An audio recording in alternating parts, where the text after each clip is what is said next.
the go live button because I'm not Oh, okay. 100%. Did I make all the settings right? Yeah. All right, let's see. Screen cap. Zoom out. There we go. Perfect. I'll just give it a minute to update the stream Awesome.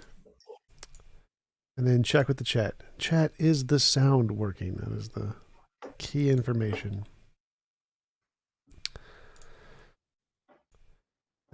All right, it looks like we are live. So, Dr. Josh, thanks for coming on. Really appreciate you taking the time to have a conversation with me. Would you mind telling us a little bit about yourself before we get started? Awesome. Thank you very much, Tom, for having me. Yeah, so a little bit about myself. I'm a philosopher. I work at the moment as a visiting lecturer at the London School of Theology. So you can tell I'm in the UK. You probably tell from my accent as well. So yeah, I love philosophy, specifically philosophy of religion. So a lot of my research at the moment is looking at sort of, the big questions that philosophers of religion try to tackle. So the existence of God, nature of God, and some philosophical, theological issues like the doctrine of the Trinity, divine simplicity, and other things related to that. Yeah. Awesome. So I saw your interview on Capturing Christianity, and you presented a new argument for God, somewhat related to the ontological argument. Could you tell us more about your argument and what its differences are from the classical ontological? Yeah. So I wouldn't say so much that it's within the family of ontological arguments. I would say it's more related to if people were going to see it as being alike to something, it would probably be more like the contingency arguments that you find in sort of like the cosmological family.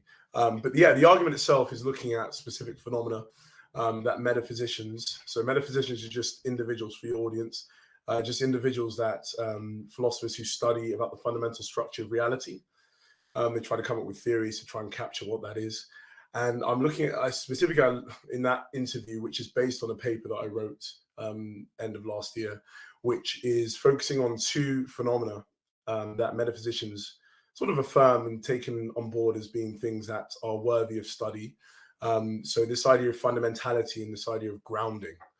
And so just, yeah, the snapshot idea is that there is a layered structure of reality where reality is not at a flat level, where everything's existing at the same level, but reality is hierarchically structured in that the less fundamental are structured and they are grounded by more fundamental things. So there's sort of a layered view of reality, and things fit within those levels of that layered structure.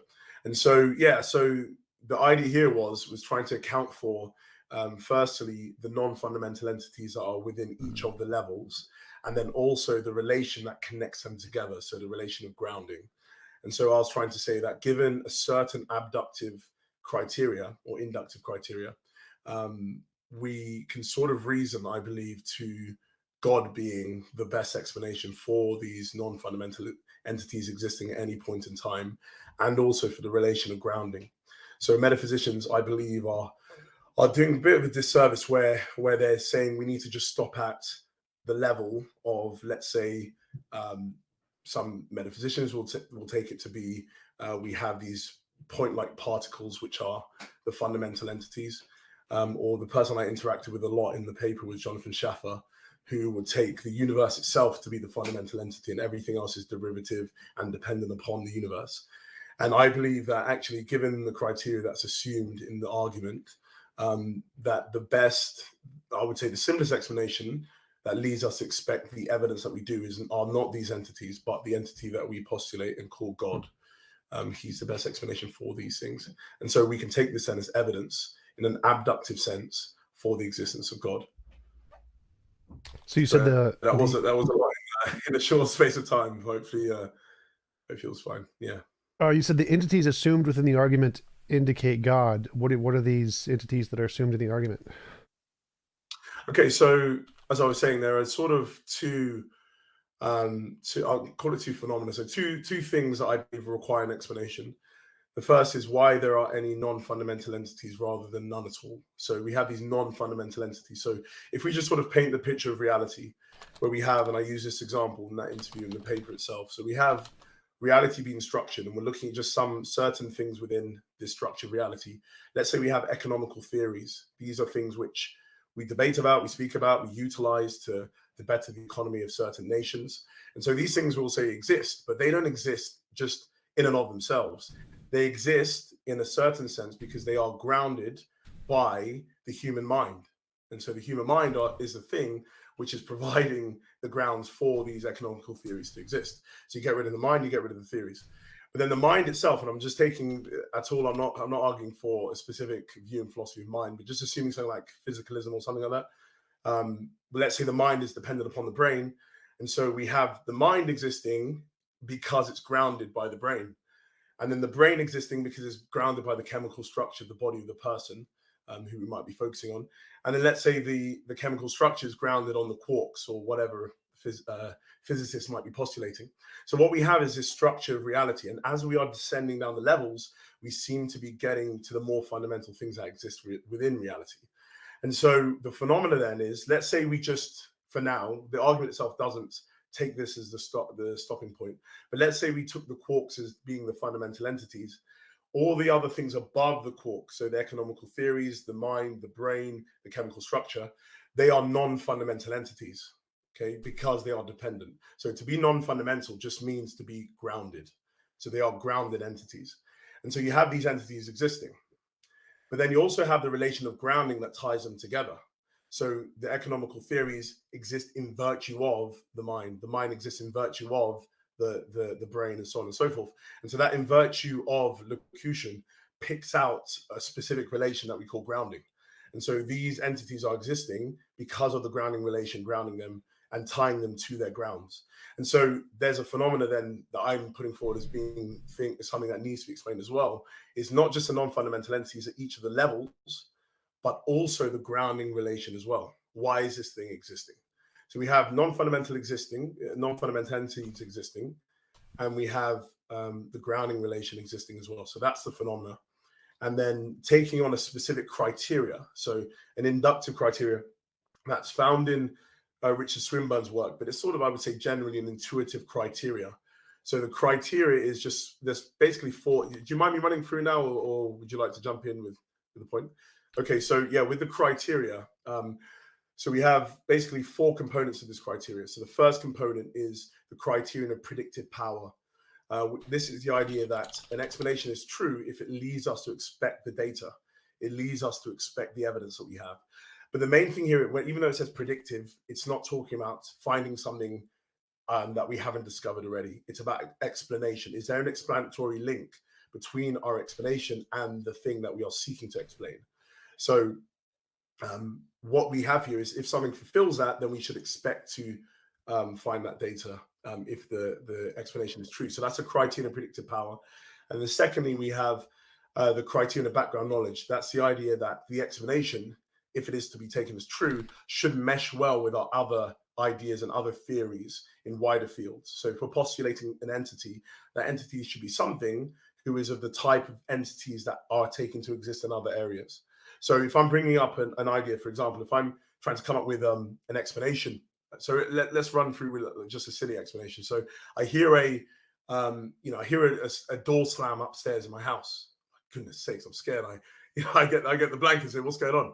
I say, you know what? I need to go and find this out because I'm a little bit worried. So I go upstairs and I open up my door. Also, I open up now because it's closed. I open up and I see that the window is open. It's quite windy. Now, what we would normally say is, well, if we're going with the criterion of predictive power, that let's say the entity that I'm postulating is the wind. Okay, the wind is the thing that did it. Well, by postulating the wind, it leads me to expect the door to be closed.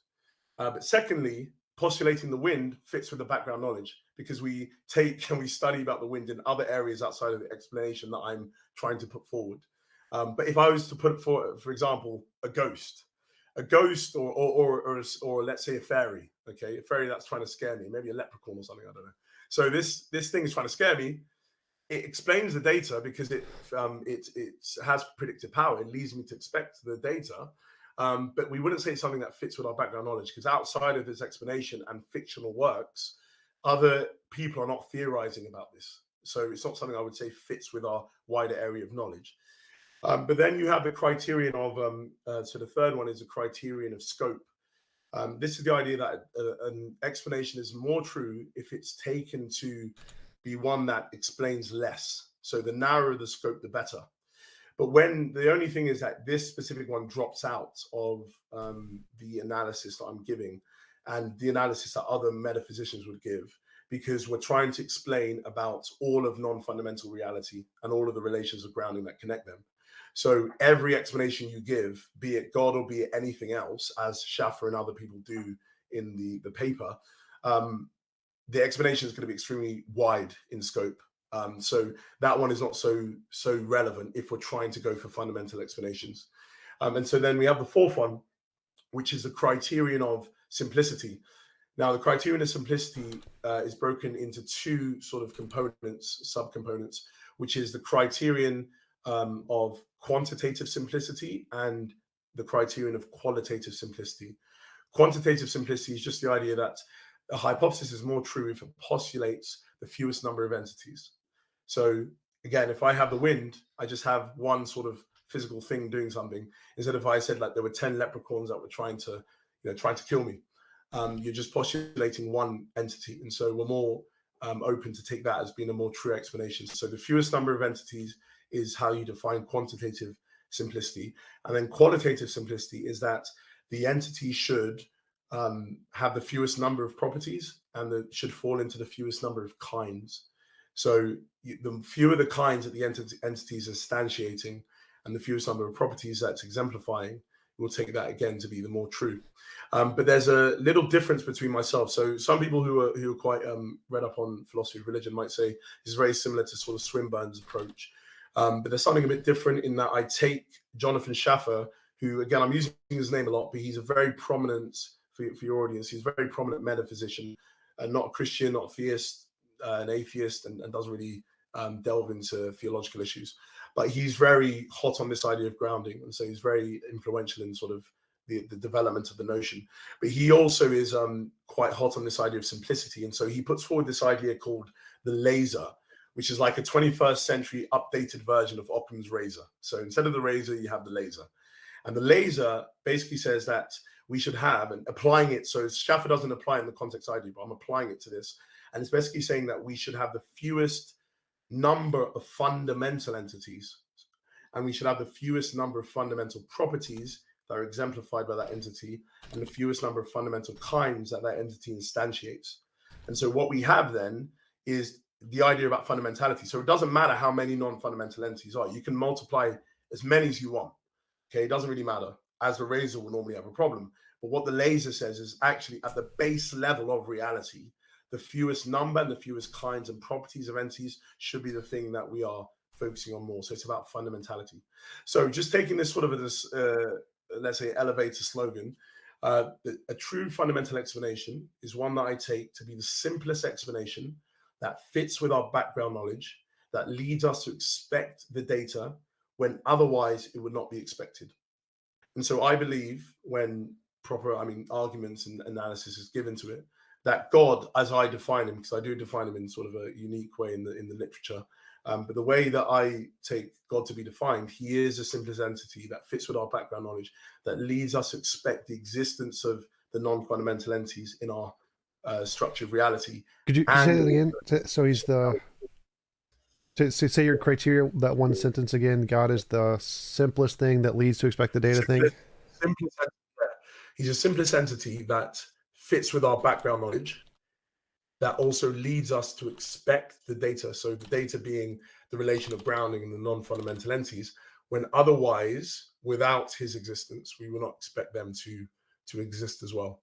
So he is the sort of the explanatory stopping point in that structure. So if we were going down a level, we shouldn't stop at the quarks. If, let's say, we take the quarks, point particles, Schaffer's universe, that's not what the fundamental level is. They exist and we're affirming their existence, whatever it is. But we are not saying that we should stop there as that being the fundamental level, because I would say that you are able to basically park your car, your explanatory stopping point at the level where you cannot have an increase in the fulfillment of the criteria. So if you've come to the simplest entity that is fitting with our background knowledge, that leads us to expect all the other entities above that level, then that's the fundamental one. And This is not to say, though, that you could have, let's say, you could have something that's more simple than that level, but then what you might have is that there's a losing of another component. So you might have something that's more simple, but then it's not going to fit with our background knowledge. Or you might have something more simple or fitting with our background knowledge, but then it doesn't lead us to expect all the things to exist. So what I'm saying is once we have the fulfillment of those three components, we then have the level that we stop at. And I'm saying the level that we need to descend to is the level of God. So God is at that level, and he's the entity who explains all the other non-fundamental entities and the grounding relation as well. So that's sort of my argument in a nutshell, but there's sort of bits and pieces that need to be fleshed out. Yeah, that's sort of it. Yeah, That's you sort said of you it had in the a unique definition of God. What is your definition of God? Okay, yeah. So, I mean, the claim of theism is just the idea that there is a God, but I take God to be an omnipotence trope. So, it's a metaphysically simple omnipotence trope. So, what you might have a lot with sort of philosophers of religion, they will take God to be, let's say, spirit. So, for example, Swinburne would define him as an omnipresent spirit. I have others who are sort of saying maybe a perfect being. I have a problem with omnipresent spirits for background knowledge issues, and I have problems with perfect being because it's not that if you're taking that as your base level definition, it's quite ambiguous, specifically what perfection means. But the idea I've taken is that God is metaphysically simple. That means he lacks parts. So it's an affirmation of divine simplicity. So he's an entity that's metaphysically simple, lacks all parts. He's numerically identical to any attribution made of him. But he is also an omnipotence trope. Now, a trope, as you all know, and other of your audience, a trope is sort of this big idea of metaphysics that a lot of people have assumed. It's widespread. But what some of you might be scratching their head and saying, how could God be a trope? Aren't tropes particularized properties? Well, there was a development over the past few years. It was actually not development, it was a rediscovery of something. Because you had D.C. Williams in the middle of the 20th century who was sort of promoting this idea of tropes. And he was saying that this is the idea that of properties that we've had for a while, but he sort of reintroduced it into the literature. But then about 15 years ago, we had some other philosophers who realized that actually there are two types of tropes that Williams and others were focusing on. You have something called module tropes, and you have things called modifier tropes. Now, modifier tropes are just simply properties. They're properties in the real sense of the word. And the important thing about them is they are non-self-exemplifying. So they give a characteristic to their bearer, but they do not have what they give. And so you have sort of this idea of something just giving something, but not necessarily having it itself. But then module tropes, which is quite interesting, they are actually not properties, they are objects.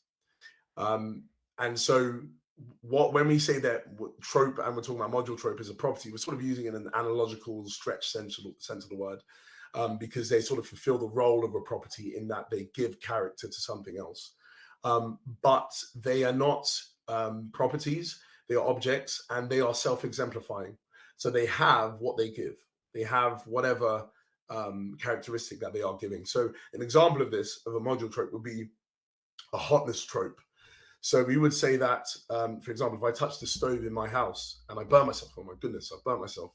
Now, why I've burnt myself and why I've burnt myself is because there's this module trope. Let's say we're taking trope theoretic sort of theory on board. There's these module tropes that are compressing together and they've made up this stove. But you have size, you have color, you have all these things that make the trope what it is and give it its character. But then you also have a hotness thing as well. Which is this idea that the character of hotness is had by the hotness trope. So the other tropes might be modified tropes in that they give. So for example, a color trope might give what it doesn't have. It might not be colored itself. So a redness trope might not be red. Let's say my stove is red. Let's say I like red and it's red. It might not be red, but a hotness trope is hot. And that's why I'm burning myself. And so the interesting thing about module tropes is that they can stand in causal relations, but modified tropes cannot. So they're causally inert, but module tropes are causally active. So taking this idea on board, then I say, okay, there is this idea, module trope, object, self-exemplifying. Also, interestingly, both tropes are simple. So they're taken to be metaphysically simple. They're not composed of things from other ontological categories. That's generally taken by trope theorists to be correct.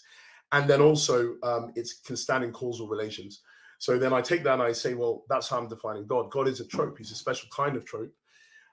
He's an omnipotence trope. But this is still not a far off idea, because tropes are also module tropes are taken to be powers.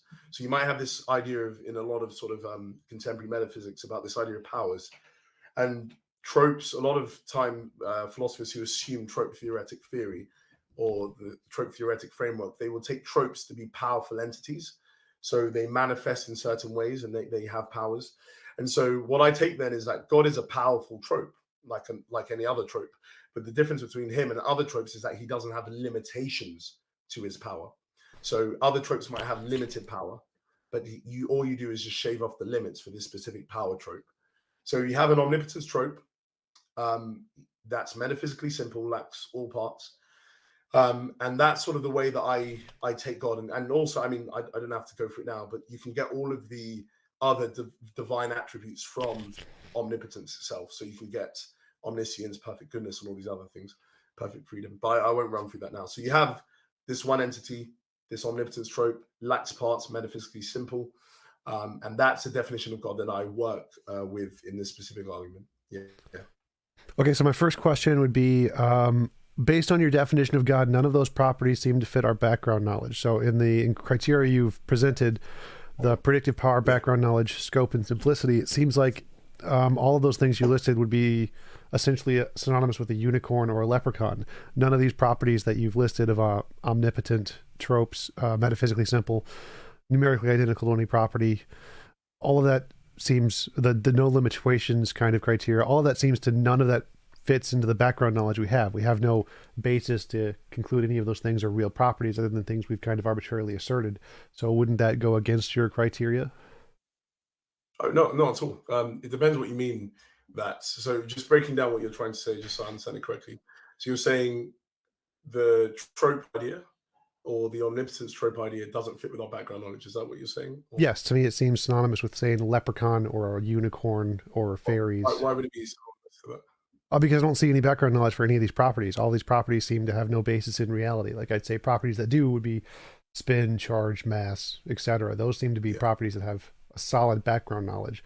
But to posit a God who's omnipotent or metaphysically simple, all of those properties seem to be kind of asserting something like magic or unicorn, Santa. Yeah, but why would it? Because I mean, you have to walk through the definition and say how that specific element doesn't fit. So walking through it, you have tropes. So you've assumed an entity, and something just to qualify as well. And this is in the paper in a footnote, that when you're looking at background knowledge, we're looking at the type level, not the token level. And I think that could also be an issue that with the misunderstanding here. It's not the instance of the type which is wholly important for background knowledge. It's the type itself. So why we have problems with spirits and leprechauns and magical entities is because we don't have those types of entities being postulated in other areas. But you cannot limit the background knowledge criterion to the token level, because then you'll never have any new discoveries. So if I'm discovering, for example, we're trying to postulate why a certain planet is that we can see is acting in a certain way. Maybe there's a gravitational pull of another planet. And so we postulate another planet.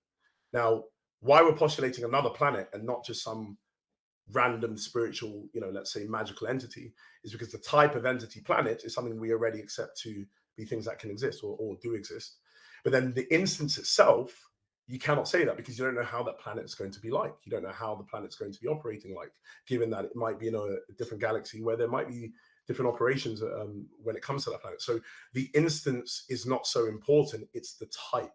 So what we have then is the postulation of of a type, which is widely accepted. Like I said, trope theories or the entity that I'm postulating, which is a trope, is something which is widely accepted. So what you've done is that you've just looked at a specific instance and said, but this instance doesn't fit with the other instances that we normally take to exist. That's not a problem. We look at the type level, and that's how we set the background knowledge, not the token level. Well, for me, this is a pretty big problem. Whether or not it's widely accepted or not really doesn't make a difference to me. Like unicorns and fairies were widely accepted at one point. My question would be is there any empirical evidence of this thing? I'd say no. I'd say there's equivalent background knowledge of omnipotence or omnipotent trope, metaphysically simple, as there is for unicorn or magic or Harry Potter. So I don't see any reason to think those exist, because none of those are accepted in physics. Like physics, this doesn't exist. None of those properties exist in physics. So I'd say they aren't widely accepted in any of the relevant fields, as opposed to something like quantum fields. Quantum fields, very widely accepted. Those, I think, would be something that would fit our background knowledge and would qualify as a much better ground of everything else than any of these properties you've asserted, because to me, that seems to have predictive power, explains everything we see. It has background knowledge, an incredible amount of background knowledge, novel testable predictions. It seems to have much better scope and is far simpler in my definition. So it seems like you're postulating. Sorry, I just lost it. quantum fields. Sorry, say that again. Quantum fields. Okay, so just walking through the criteria. So why does it lead us to expect the data? So specifically the data being grounding relations and non-fundamental entities. Why does it do that? Because it predicts everything, string theory. No, but you can't just say it predicts everything. I'm asking about the specific phenomenon itself. So how does it lead us to expect there to be a grounding relation, not a different type of relation? Why does it expect us there to be non-fundamental entities as well that are connected in that specific way? So we've got to look specifically at the data, not just saying it predicts everything. I want it to predict that for this argument. So you need to predict that specific phenomena. Right. So the non-fundamental thing is that objects like particles are a result of interaction fields. So the fact that there are this fundamental thing of fields that creates the other things that are grounded from it is follows from the theory itself. So the grounding relation thing is easy. And what was the other one? Sorry, hold on. Just hold on. Just backwards. So what phenomena are you looking at? Is it you're saying the non-fundamental entities? Yes, the non-fundamental entities is explained by interactions in the field which generate things like particles and stuff. Okay. So why would it do that? I'm saying just as you it's part of its nature. Sorry? Part of its nature. Yeah, okay, but why? I mean, I need to understand why it's part of its nature. What principles operative? Why would it lead it to me to expect all of the the non-fundamental entities, by the way, is not just saying what's within our planet or our universe. It could be any non-fundamental entity that's existing, or that possibly could be existing. It depends, obviously, your view of modality, but it's talking about non-fundamental entities, not just within our physical universe, whatever there is. So why should it lead me to expect that? I'm not sure I understand your question here. So given the nature of quantum fields, they literally explain all of the data we see. They say what would generate everything we see in the relations that we see. Well, quantum fields would. If they exist in this way, given string theory, then our universe would be one of many universes that is a result of these fields existing in this way. Okay. So it posits it has this nature. If it has this nature, we expect to see the result that we do see. So given the predictive power analysis, it explains all of the things we see. Okay. And to what level of explanation? So is it entailment? Is it to a high level? Just to understand. We could arbitrarily state it to any level we want. We can just entitle it into the nature, which I think is what most I mean, it's quite important for the analysis. So is it that it entails the data? So given that there are these things, there necessarily will be these other things, or is it that it's not so in that way? Well, like in any theory, you can change that and just make it arbitrarily and just say it's one or the other. It doesn't actually change anything. There needs to be reasoning behind it. So what's the reasoning behind? I'm saying just whichever one you're picking, if it is entailment, there needs to be reasoning behind it. So what's the reasoning behind whatever entity that you're postulating, so the fields, them logically entailing all the other non-fundamental entities that they are? Well, I'm not sure what you mean by reasoning here, because the reasoning seems to be just something I think that theists are just making up. I don't think you need that at all. It's not theists. So I mean, this is just a general inductive criteria that can be employed in any way for any explanatory sort of factor that you're looking at. So it's not just theists. So I think it's not fair just to say that theists are doing that. Let's look at the predictive power, because when you're assessing explanations, and if they're very similar, how you're going to be able to choose between them is how well they fulfill the criteria. So if there's one that entails the data and there's one that doesn't entail the data, then that's going to be a big distinguishing factor between them. If there's one that's less simple than the other, if there's one that fits with the background knowledge less than the other. And so it's not just saying, okay, whatever one you want. I'm saying, give me the reasoning behind it. So I'll give you an example for the theist one, which was in the argument. So you have God being defined as a being who can do any, so he's an omnipotence trope, like I said. And from that, you get him performing any best action if there is one.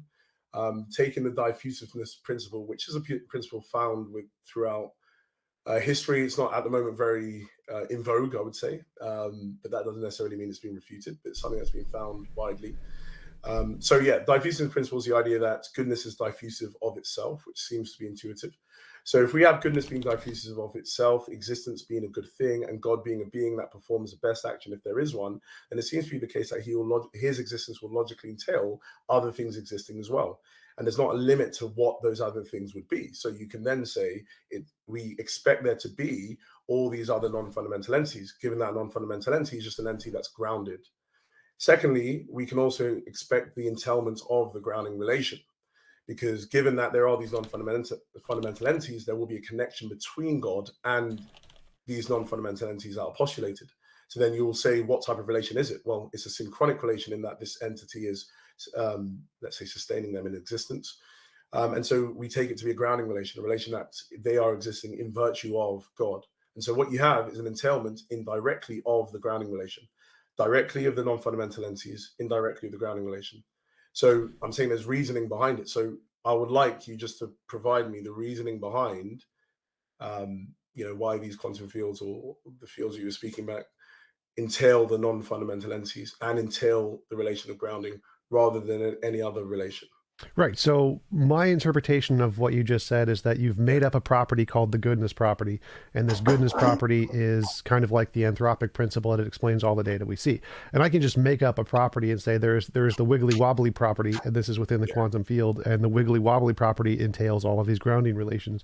And that would seem to be equivalent to what you've done with goodness, where there's no evidence of this goodness property. It just seems to be something people have made up to fit their epistemic hypothesis. Like, you just use this property to try and answer the question of the grounding, whereas it doesn't seem to do that. It just seems to be you just made up a property to try and answer a question that you deem important. So I don't see, like, the goodness property in and of itself doesn't seem to fit the background knowledge. Like all the things you said about goodness and how God would create other things, that doesn't seem to be implied. Even if there was a goodness property, that wouldn't necessarily follow from the goodness property, or that he would create beings. Sorry for interrupting you. Sorry for no problem. Just two things. Just firstly, I mean, you're talking about the diffusive principle. Is that when you say goodness property? Is that what you're referring to? Why are you saying the diffusive? Well, I think what's the goodness property? Well, the diffusive principle will probably be a larger concept. I'm specifically referring to you using goodness to explain how the goodness in God entails explanations of the grounding principle and the contingent objects thing. Well, it follows. Yeah, sorry. I don't think it follows. Like, it seems to be an arbitrary assertion that it follows, and it would be no different from me saying the wiggly wobbly principle. It follows from the wiggly wobbly principle that grounding and contingent things exist. It doesn't seem to be. There's no connection between those two things. There seems to be like an arbitrary assertion. Okay. So I mean, I definitely would not see that it's been the case. And first reason is, like I said, there's a principle in play here. So first, you'll need to explain about the diffusive principle just being ad hoc and brought in to explain the theological case. When the diffusive principle is a general principle that's been widely accepted in the past, you find in Plato, you find in Bonaventure and other medieval scholastics, and you find in some contemporary philosophers as well. So it's a principle that's been there. So I didn't come up with it. So it's definitely something that and wasn't brought up for a theological sort of issue as well. So anyway, so we have diffusive principle being there. So that's the first thing that you're saying needs. I brought up in an ad hoc way, but let's see. I don't really believe that's the case. And then secondly, how the goodness of God leads to this is from an entailment of him being omnipotent. So as I define God as an omnipotence trope, he's a trope that can perform any logically possible action.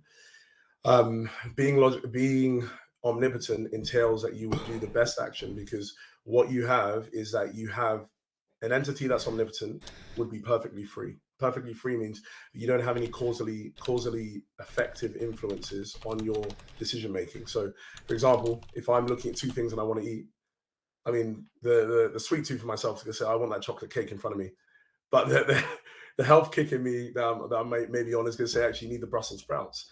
Now, what would reason decide? Well, reason, we would say, prioritizing things in my life would say preservation of my life, furthering of my physical health is better. So reason will decide that I should go and choose the Brussels sprouts. But the causal influence in me, which I would deem to be my desires, would say, no, but I really want this cake. And then I'll go and eat the cake. So entities like ourselves are free in a certain sense, but we are also limited because we have causal influences that are effective in sort of pushing us away from what reason dictates. Being omnipotent, however, performing any logically possible action, you will not have that constraint upon your choices. So any choice that you make would be a choice that is guided by reason alone.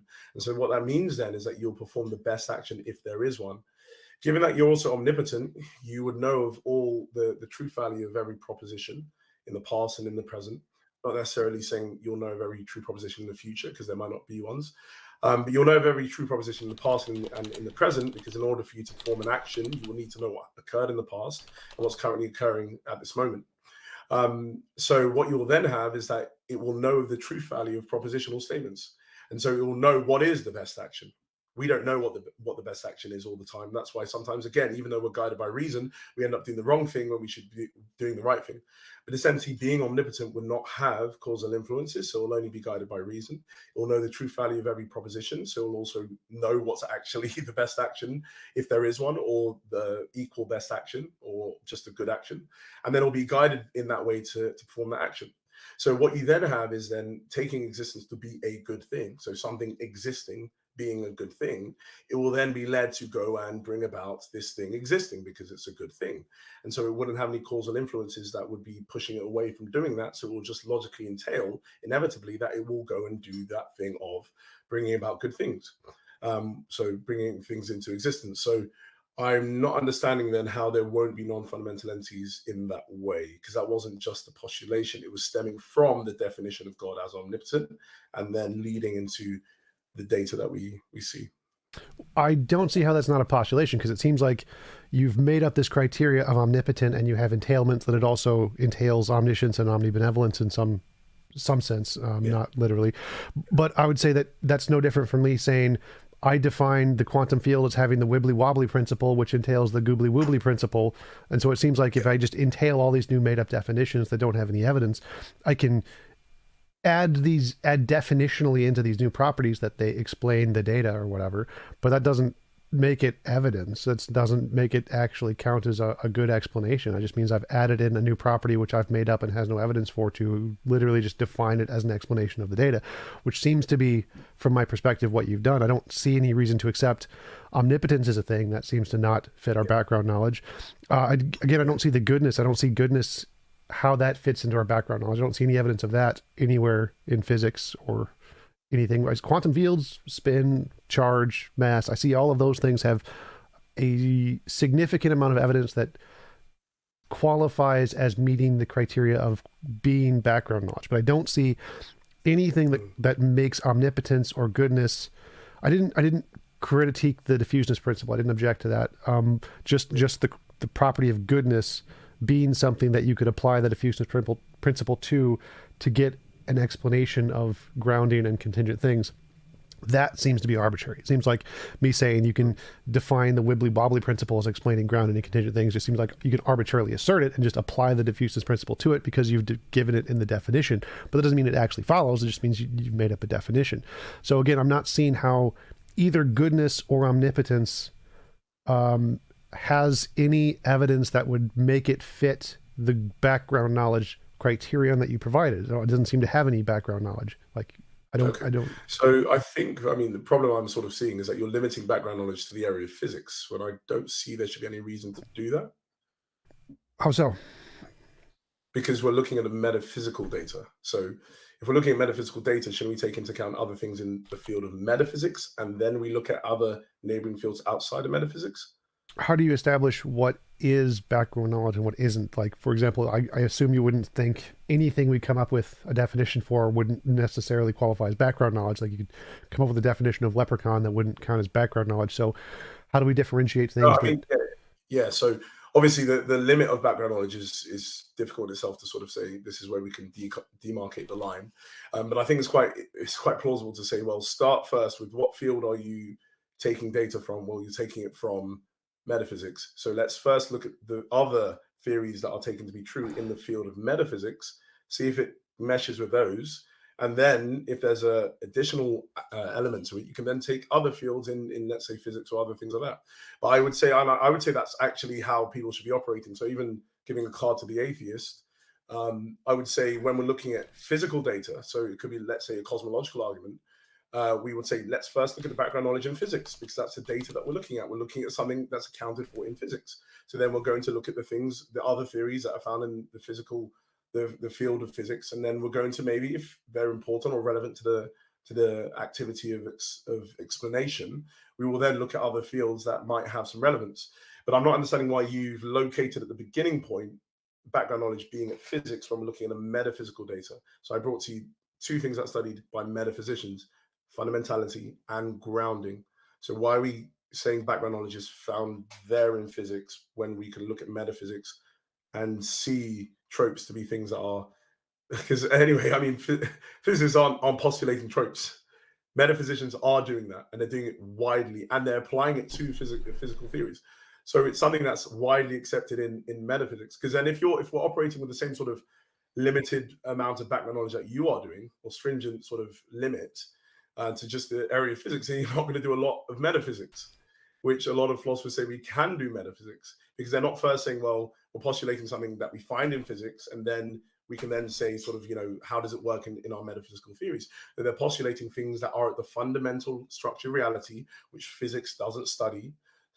So we're looking at the fundamental structure of reality at a general level, not just at the physical level, but at the general level, what's fundamental. And then we're trying to postulate the best theories that account for this within the field of metaphysics. So I'm not understanding why you've taken background knowledge to be, again, focused on physics rather than metaphysics. Well, I think science does have to do with metaphysics. I'm a scientific realist, like most scientists and most philosophers. So I think science does tell us about metaphysics. I think it is a more accurate definition of metaphysics than literally anything else we can come up with. I think so. I don't understand what other things would count as background knowledge at an equal or greater level than science. To me, that seems like the best thing to use as our standard as background knowledge. And I don't understand why we would accept anything else. Everything else, especially in like philosophy, seems more speculative, more just like wibbly wobbly principles and goodness principles, just stuff we're just kind of making up. I don't understand why that would be taken as something we should accept as background knowledge, because we could just have alternative theories of metaphysics. Why would those be any greater or lesser count as background knowledge? Because it seems like we could just make up any theory we wanted as long as it had some grounded in previous philosophers, and then we could just count that as background knowledge. It seems rather arbitrary, whereas science at least has a criterion of differentiating the real things versus the imaginary things, where I don't see that in metaphysics or previous philosophical works. It just seems kind of just a la carte, make up what you want, grounded in Platonic realism, if you want. Okay, it's fine. That counts as background knowledge because Plato did it, kind of thing. I don't think that's a really good criterion. So why should we, in your view, accept anything beyond the scientific scope?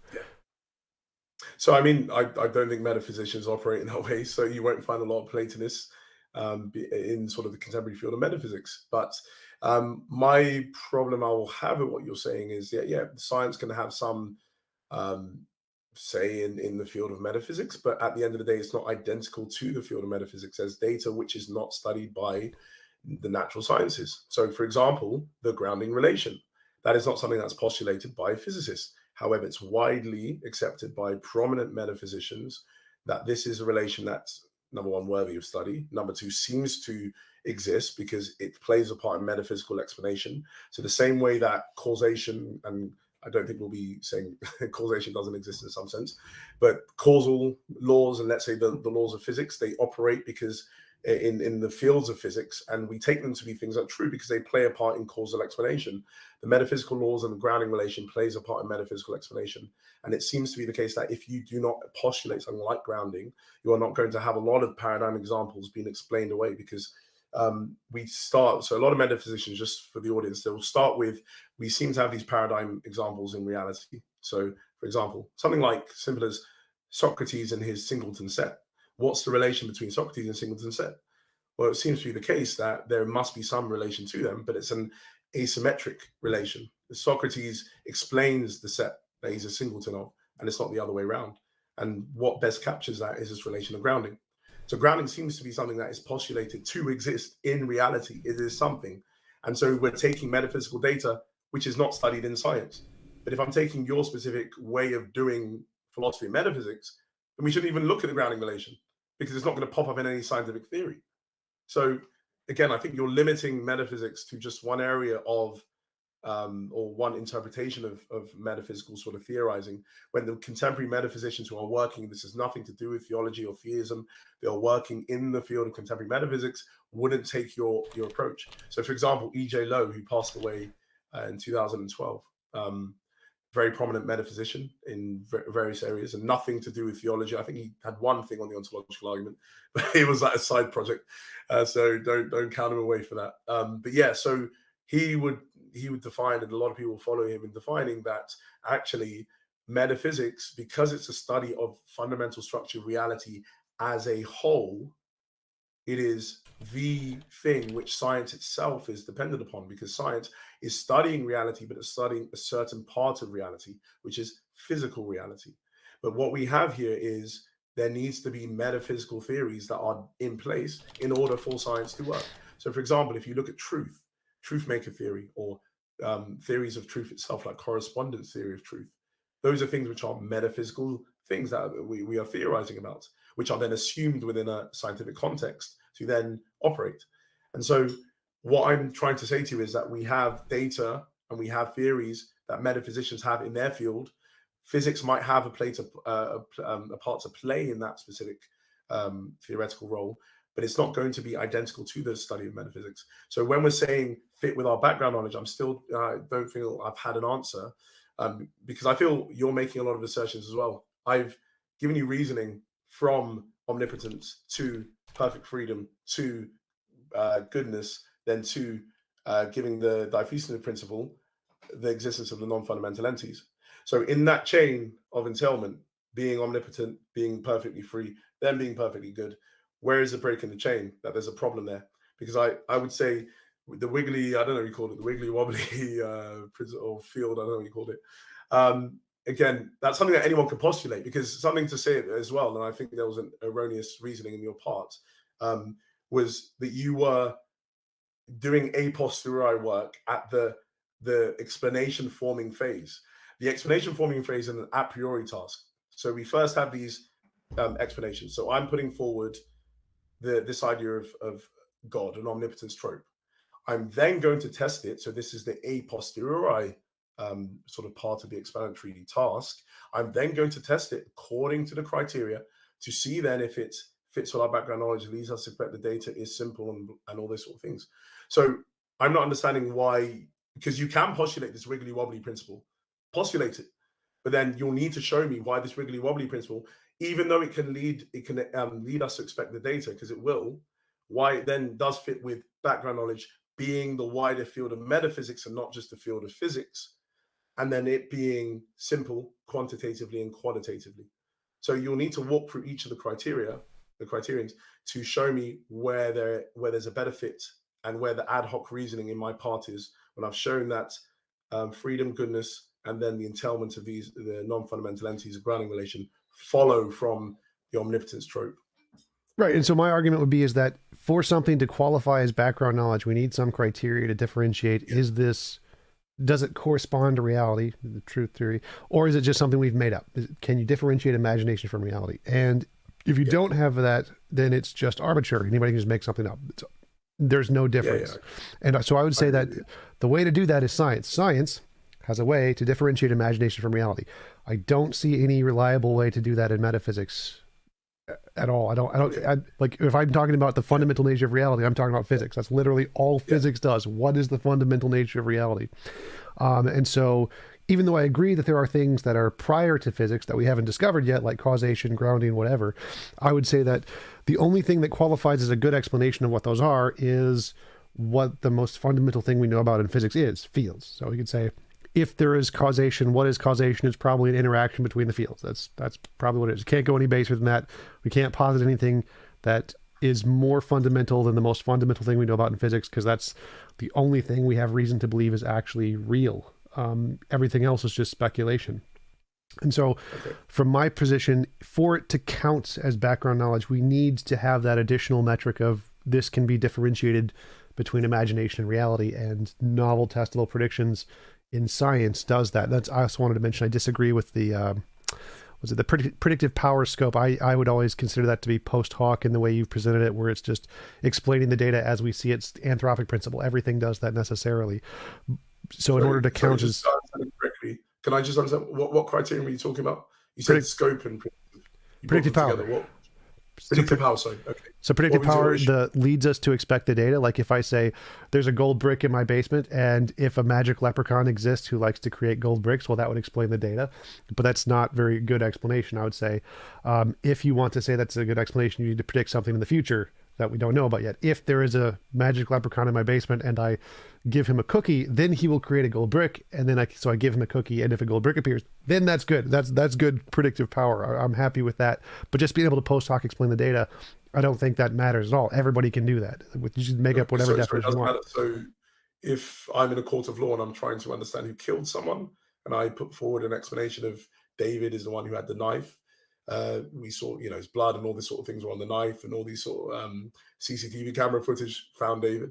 That's talking about something in the past, evidence that we collected in the past. Yeah, But this would then only apply to new things. Well, Sorry. right. So this would only apply to things that we don't have like empirical evidence for. If we have empirical evidence, that's background knowledge. So like David had a knife when it was on CCTV footage, totally fine. But if you went into a courtroom and said there's a magic leprechaun who stabbed David, you're going to get thrown out of the courtroom. Like, nope, Yeah, there's no precedent for that. Yeah, but I mean, you keep on saying something you said before. Sorry, that I wanted to say. So you're saying a good explanation about the leprechaun in the basement, and then this one now. But you're not defining what a good explanation is, because a good explanation is, you can put forward. And I think you are. I think there's problems with what you're saying about you can draw line. I don't know where you're demarcating the line between something being a good predictive explanation because it explains the data that we have, and one that's leading us to expect things in the future that we find. Because again, I was saying to you that we do utilize that all the time to explain things. But where your problem would be is because, yes, why we would throw that out to the court and why we would not postulate the leprechaun in the thing is because it doesn't fulfill the other criteria. So it doesn't fit with background knowledge saying there's a leprechaun. That's why you're throwing out this specific individual as being a plausible type of entity, or it could be about simplicity or something like that. So that's the issue, but you haven't shown me, and I'm still saying again, you haven't given me reasoning why I should say limit it to physics, because you're saying it does things that are like, it postulates things that are real. So would you tell me then that tropes aren't real because physics are not postulating that?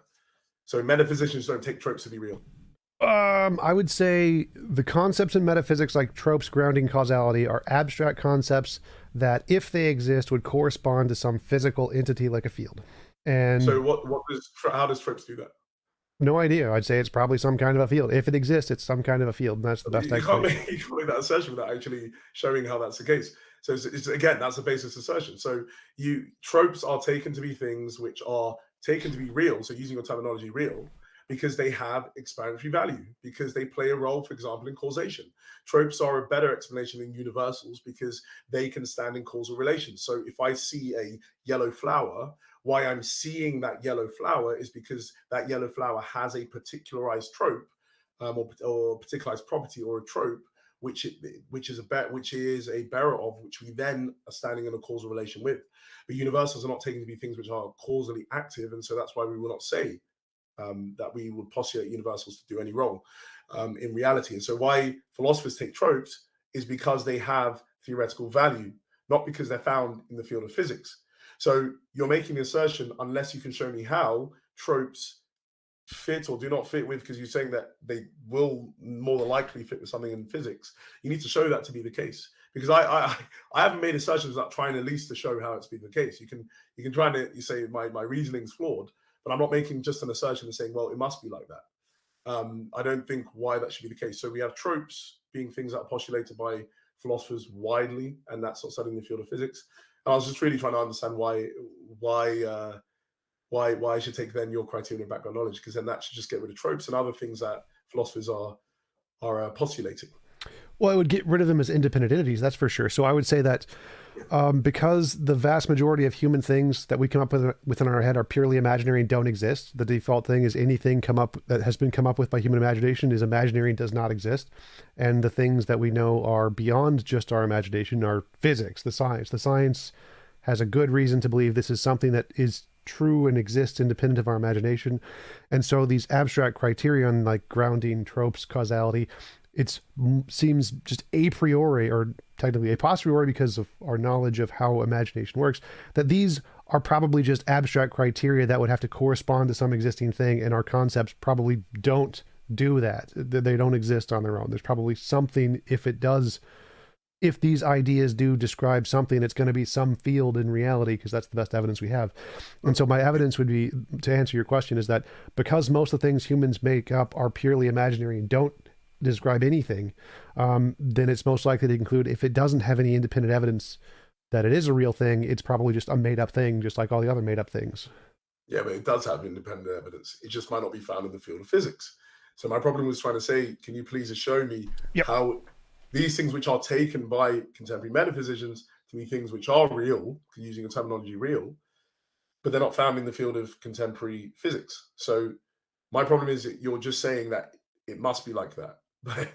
But what is, I mean, you're saying it's going to be like that because of the success of science or physics. It's going to be like that. That we'll find some correlation between these entities.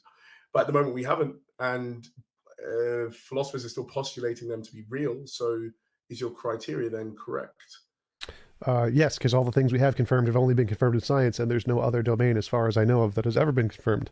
But I would say that, like, Yeah. the reason I think that is because, like, to go with your courtroom example, my epistemic grounding here would be is that for something to count as background knowledge, it needs to make novel predictions. You got to be like, if you're going to posit anything that doesn't already have or hasn't already made novel predictions in the past, you need to make new novel predictions about the future, things we don't know yet. Like, if I give a cookie to a leprechaun, he generates a gold brick. New stuff.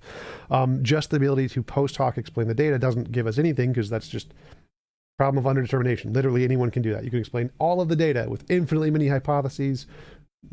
Just doesn't accomplish anything. So in order to evaluate the better theory, you need to be able to predict something new. And then if it can predict something new and gets it right consistently, well, then it counts as, well, now we have this theory is now background knowledge because it's successful. It's done something to... Hold on. I think you've misunderstood the criteria. So you're Well, I think bringing I'm two... disagreeing with you on what No, your I'm saying you're definition bringing of them. components together. So you have something having explanatory value, which everyone would agree anyone could come up with anything. So the leprechaun idea could, like I said to you, even when we were walking through this, I said, if I'm upstairs, which one is going to be the explanation? Is it the ghost or is it the wind? The ghost explains the door being closed. If there is a ghost that wants to kill me, it might want to scare me before it does that. And so it explains the data. So you have something having explanatory value, which is an independent criterion. Then you have fit with background knowledge. But you were just saying to me that fit with background knowledge is its predictability in the future and its explanatory worth. So for me, it seems to be that you brought these two things together when they are to be held independently. Because first you need to, because if I'm so walk through that example of the wind and the ghost. Well, remember, you said in predictive power it does not include future predictions. It's just explaining the past data, right? No, it doesn't have to. So yeah, Right. the main idea is about its explanatory value. So the explanatory value of something in the past, my door being closed, the wind and the spirit. Well, we're going with the wind here, but why do we do that? Because they both explain the data. Well, the reason is because we don't accept spirits within our background knowledge. But then how can that be the case when there should be, because if I was going with you, the spirit could predict things in the future. So anytime that, oh, another door hits, oh, that's the spirit. Oh, another door hit, that's the spirit. Maybe there's going to be a door that hits there, and that's the spirit. So, for That would example, if I not fit in my... So mine is novel predictions. You have to predict something we don't expect yet. Like, if you could predict the doors closing with a high degree of accuracy with the spirit hypothesis, yes, I would count that as a novel prediction. But I would say that the background knowledge, for anything to count as background knowledge, you need that other aspect of the predictive novel power of predicting new things we don't know yet. And if it can do that successfully, then it fits into the category of background knowledge. how is that how people operate? Because if we are discovering other entities, and we're putting forward, and we don't know the entity yet, but we're postulating the existence of something, we then are going to look at other areas where there are entities that are similar to it. So we will say, okay, there's this entity in this field, there's this entity in this field. Okay, postulating this entity meshes well with these other things. I don't understand how predictability has anything to do with that. Predictability doesn't play a part there. So even if you want to add prediction to to the first. I think the best thing for you would be to add predictability to the first criterion, because if you put it in the background knowledge, then there might be many things that explain things that happened in the past, but they're not going to explain things that happen in the future. So, for example, they don't exist anymore, something like that. So you postulate an entity that explains something in the past, but it doesn't necessarily explain something in the future. So if we have an individual who went and killed someone, and all the evidence points to this individual, okay, but let's say we have his name, we don't know what he physically looks like, so we don't have physical evidence of him, but we have, you know, some sort of evidence that points towards this individual over the other individuals. We would say that his postulating his existence explains that specific thing happening. But then let's hear, oh, this person killed himself. So that means he's not going to then do anything in the future that we can predict. So then, should we postulate that thing or not? Yeah, Because we're because not going to have background knowledge. it's because it's the types versus, I forget what the other term was. If we have the type of human being and he was in the past, then yeah, that's background So knowledge. you come back to my place then. That's exactly what I said. Right. So I don't disagree with all of the terminologies, but there are many that seem to be pretty obviously wrong. Like I agree that. Sorry for interrupting. I really don't want to be doing that. Sorry about that. Yeah, I was just saying, but you're literally doing that. So you are utilizing what I said in the past. That what we would say, yes, why we take this entity instead of some boogie monster doing it is because the type of entity that's postulated, human being, is something which we regularly take to exist in other areas of knowledge outside of this case that we're looking at. And so what I'm saying to you then is not to do with predictability, it's type fitting. Well, no, I'm saying that the type of human being has successful novel predictions that have been made, and so the type of human being fits background knowledge. Therefore, saying that Bob killed someone and then killed himself is fine because that's already in our background knowledge. So I would say background knowledge is things that we have previous empirical novel predictions for. So dogs, people, horses, whatever. If you say I saw a dog, that's reasonable to believe it has background knowledge because the category, the type of dogs had successfully made testable predictions in the past, so it's in their background knowledge. If you said I saw a unicorn, there's no empirical data of unicorns, that would not fit our background knowledge. So that would not, even if you could use it to explain your phenomenon of what you experienced, would not be a good explanation. This is the same way it works in a courtroom. If it has empirical data in the past, it has precedent. And if it doesn't, then it's thrown out of a courtroom. So in the case of any hypothesis, if it already has an empirical scientific basis, it has background knowledge. If it doesn't have background knowledge. And so even if you can make up a hypothetical way to explain the data, like leprechauns, gods, whatever, none of that fits our background knowledge until you can make it get novel testable predictions. And then if you can get it to make novel testable predictions, then it can fit our background knowledge and you can use it as a hypothesis. But until it does that, it always seems to fail the background knowledge test. So if you're postulating an entity who, let's say, we don't have a lot of data about the type of entity doing things that lead us to expect novel things to be happening in the future, we shouldn't postulate that entity. We can postulate it as a hypothesis, but we wouldn't be reasonable to believe until it can confirm the future things. No, but can we take it as a working hypothesis? It depends what you mean by working hypothesis. Like so a hypothesis, I think you can make up a hypothesis for anything you want. No, so it's an explanation that we're working with because it's the best explanation at the moment. Can you do that or not? I don't think so. I don't think it can be the best explanation if it's just a working hypothesis in that sense, because as we both mentioned, you can just make up any hypothesis to explain the data. So I don't think it can be the best hypothesis until you get the novel predictions that are confirmed. The best hypothesis that we have available. So, I mean, if we had limited physics, for example, with your sort of viewpoint, if you had limited physics on a matter, but we had loads of, explanations from, let's say, the theological realm about something, but we have limited physical data about this entity that we're postulating, would we favor the limited case or would we favor the one that's more wider, the wider case that you find in the theological realm? I'm not sure I'm understanding your question there. So what I'm trying to say to you is, my problem is that you are, I think, changing what the understanding of background knowledge is, because background knowledge is literally that simple, just to say, does this type of entity fit with other entities that we postulate and theorize about in other areas of knowledge? That's literally that simple. But now you've added another component, which normally isn't taken to be fitting with background knowledge, that also it shouldn't just fit, but it needs to have predictions in order for us to take it on board as something meshing with our background knowledge. So what I'm trying to say to you is, if that's the case, then you open up a lot of can of worms, because you could have spirits, for example, who are defined in a certain way to make literally predictions, but the predictions are better explained by the nature, by the natural case. So, for example, let's say I have all my windows open, and one case was my door hitting, closing. Another case was my cupboard door closing, or something else falling off. Now, I could say, look, there's a, this, my explanation works because it explains my door slamming.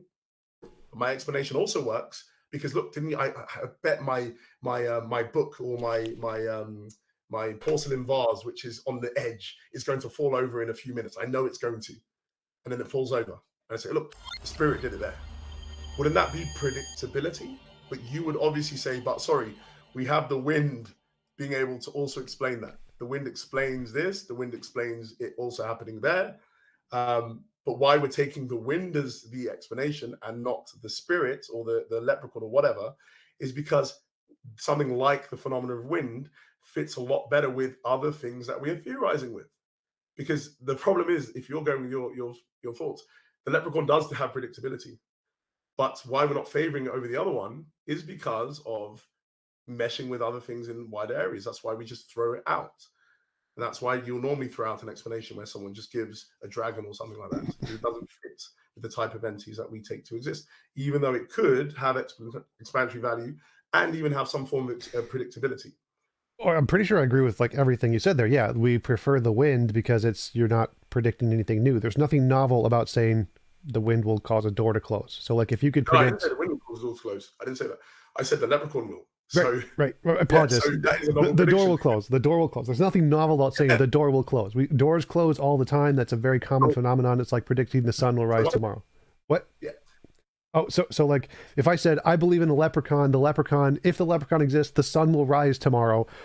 That's not a novel prediction. You're predicting something we already know about. If there's some phenomenon that you're predicting that's a very common phenomenon that's already explained, that's not a novel prediction. For it to be a novel prediction, you have to predict something we don't know about yet, something that's not already explained by other data. So like if I said, I have a magical leprechaun friend and he will close all of the doors in my house on command, and I can give him a command and he'll close the door, and it happens every time with a high level of reliability, that would be good evidence of a leprechaun. That's okay, fine. That I can't explain that by the wind. The wind doesn't seem to follow your commands. That would be good evidence of a leprechaun. Just the doors closing would not be, because wind could already explain that. But if you have a novel prediction of some new phenomenon that we don't know what caused yet, and you can accurately predict the future of when and how this phenomenon occurs, that would be evidence of spirits or leprechauns or whatever. I'm totally happy to admit that. I'm happy to say, if you can make novel predictions and have a hypothesis of God or leprechauns or fairies, and it works to explain the future data that we can't explain yet, you have more evidence for your hypothesis than anybody else does. But I don't see this as a problem. So like, I think I don't know maybe what we're arguing about, but so yeah, just drawing the argument back, because I think we went off. So we have the criteria there. You said predictive power. You have a few problems with that because you think it needs to have predictability, or you were saying the background knowledge has to have that. And then we have simplicity as well. So just going back to then the phenomena that's under analysis. So I was saying to you fundamental entities and grounding relation. You were saying to me quantum field or something like that. You were saying that is the explanation. So I was trying to just say, please, can you tell me first? Because at the end of the day, I'm not talking about data that is going to occur. I'm talking about data that does exist now. So going with the first criterion of explaining the data, how does it do that, please? And can it do that? And this is my original question. Can it do that to a level of necessity, in that it necessitates these things? Just as the first thing. You could say yes, and that's not a problem. But just I'd like to understand why it's the case. I'm not sure what you mean by why here. I can just say that it's a fundamental part of its nature that it would necessarily create everything we see. Yeah, but why would it be that? That's what fundamental part of its nature? I don't understand. Yeah, I mean, why would you take that as a fundamental part of its nature that does all the things that certainly create by definition? I'm just going to say it's by definition. Yeah, hold on. So, I mean, again, you're using the term create. Well, you're using the term create. That needs to be specified what you mean, because there are different relations that could be part of that. So, why would it be a grounding relation? That's a synchronic relation where things are existing in the here and now. Why would it be that relation and not a diachronic relation? So, a relation that operates over time. So, there's existing, and then over time, it brings about this thing. over time brings about this thing, over time brings about this thing. Why would it be a synchronic relation, not diachronic relation? Well, the time thing, I think space and time are emergent from field, so I wouldn't think it's. No, I no, I think don't have it's. a problem with it doing that. I'm just saying, why would you choose synchronic relation over diachronic? Or I could Why just would it pick it definitionally and say I'm going to pick this one. Like I don't see why. Like, hold on. well, So I'm apologize. Just to clarify, I'm trying to mirror your position. So it seems to me that what you've done is you just arbitrarily defined it this way, and you can do that with any position. So I don't see any problem with me saying I can arbitrarily define my hypothesis, whatever it may be, with the same definition. I don't see why we could yeah, test which one is more likely to correspond to the, what did you call it? Not the diachronic, or the other one? so synchronic relation. Synchronic. Like it seems like we could just apply synchronic to any hypothesis we want. We're just going to say it's synchronic, and then they all have equal qualifications to count as synchronic as the God hypothesis. I don't see any reason why quantum fields would be less plausible to be able to be called synchronic than a God would. It just seems like we could just defining whatever we want in that way. Yeah. Oh, well, I don't think it was analogous what you were saying. So, because I postulated the definition of God as this specific entity that would do these specific things, then independently of that, there's a working principle. And independently of that, there's an assumption which can be counted, but the assumption that existence is a good thing. So, given these three things, the definition of God is a being that would do good things if there is one. The diffusive principle saying that goodness of itself would be diffusive. And then the third thing, existence being a good thing, you just have them all together leading to there being these entities that exist in this way. So there is definition and two independent things. Now, I want you, if you're saying it's analogous to what you're saying, definition and then two working things that lead to these synchronic relations, so grounding and non-fundamental entities. Okay, definition is the definition of a quantum field, whatever definition you want to come up with, which has a synchronic relationship or whatever, and has the, I don't know what you mean by working principle. The assumption, it's an assumption. I can just make up the assumption that it has this nature or whatever. So would you like to clarify what you mean? Diffusive principle. So I'll say the working principle. So definition, just understand. So definition, God, omnipotence, trope, does good things. Then you have working principle, diffusive principle. And then you have existence, so a third thing, which is an assumption that existence is a good thing. So these three things lead to the relation and the entities existing. So I'm saying if you're saying you're mirroring this, you need to do the same thing. What is because if I define God as an entity who brings about grounding, or entity that brings about non-fundamental entities, then it will be doing what you're saying, but that's not what happened. There are three things working together. So if you can allow me to understand that, so you have definition and say quantum field, whatever that is, and then you have these two other things or whatever that leads to relation of grounding. So grounding relation specifically, and also the non-fundamental entities. Yep. Could you explain what does the diffuseness principle accomplish in this hypothesis? Just to. Sorry. What your working principle of diffuseness? What does that do? What does that add? So it just means if something's good, if something's taken to be good, then it's going to bring about other good things. So if you don't have that, so let's say you get rid of that principle. Then can you say that one more time? If something is good, it will bring about more good things. Goodness is diffusive of itself. So if something is good, then it will diffuse that goodness in certain ways. Okay, it will just manifest goodness. So if you just have, let's say, God, and you don't have that principle, then you can have a God who would do good things, and you can have good, let's say, existence being a good thing, but you don't have the idea that it will inevitably do good things. So it could just be having the character being a good person, but not actually bringing about good things around itself. So the principle is just basically saying, well, from given this principle, there is an entailment then that given that this entity is good, it will then bring about good things, which will include existence of other things. And so what I was trying to say to you with your sort of mirroring of this, you'll then have to show quantum fields, whatever the quantum fields are, then some reason why the quantum fields would be active in this specific way to bring about non-fundamental entities and the relation of grounding with them as well. And not another relation or not another sort of thing. Yeah. Okay, so it seems like basic modus ponens. God is good. If something is good, it will diffuse. Existence is good. Therefore, if it will diffuse into goodness or something like that. So I'd say that the definition of the quantum field is it has the wibbly wobbly principle. My working principle is the potato diffuseness principle, in which something is wibbly wobbly, it will diffuse itself, and existence is wibbly wobbly. Therefore, the wibbly wobbly principle will diffuse itself into the existence. Yeah, Tom, that can't be serious. Well, I don't see any difference between what you did and what I just said. Why you see it's different is because, let's say we just go with your principle. Who has postulated that principle outside of you and outside of this context? Why does that matter? What we know of. So the potato, whatever principle is, it comes from Tom. But this is a principle which is assumed to be working by philosophers. And so it's something which is taken on board independently of this specific context. Clarifying question. Does the diffuseness principle only apply to goodness? I don't know much about it. What?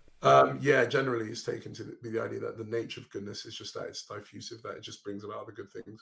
I mean, it seems to be a bit evident. I mean, if you're a good person, you're not going around, punching old ladies and things like that. It seems to be that you're helping old ladies and doing things like that. So it seems to be like when you are good or whatever is good, it just seems to manifest good in other ways. So, okay, well, I would say that's it seems quite arbitrary to me. Like I don't see any evidence for that being an actual thing, and so I would say that from my perspective, I don't think the fact that other philosophers in the past like this principle is more evidence of this than the wibbly wobbly potato principle. Yeah, because number one, I think there's an error. It's an a priori principle, so I don't know why you would say there is evidence that needs to be grounding it before it can be taken on board. Well, if it's an a priori principle, couldn't you just posit any a priori principle? Why would one be better than the other? Yeah, sorry. So it's postulated in an a priori sense, and then you can go and see if it's outworking in certain areas. And it seems to be the case that goodness is something that does diffuse itself. So what I'm saying to you is you postulated your wibbly wobbly potato principle, okay, a priori, you just came up with it. And then let's go and see if it's actually something that's taken to actually be manifest in a certain way that it is outside of our context of dialogue. So outside of me speaking to you about grounding, is the diffusion principle something that's taken to operate? Yes. Is your principle of wibbly wobbly taken to operate outside of our context of dialogue here? No. So again, I'm trying to say to you that I don't see how that's analogous. Right, I follow you now. So you gave me an analogous principle to this diffusion principle that helps your case, then I would say I'll accept that. But at the moment now, it seems like there's just parodying when there's no grounds for parodying. Right, I get it. So your symmetry breaker is the fact that goodness is something we see in reality causing some effects that we can observe. Therefore, it's more reasonable than the wibbly wobbly principle.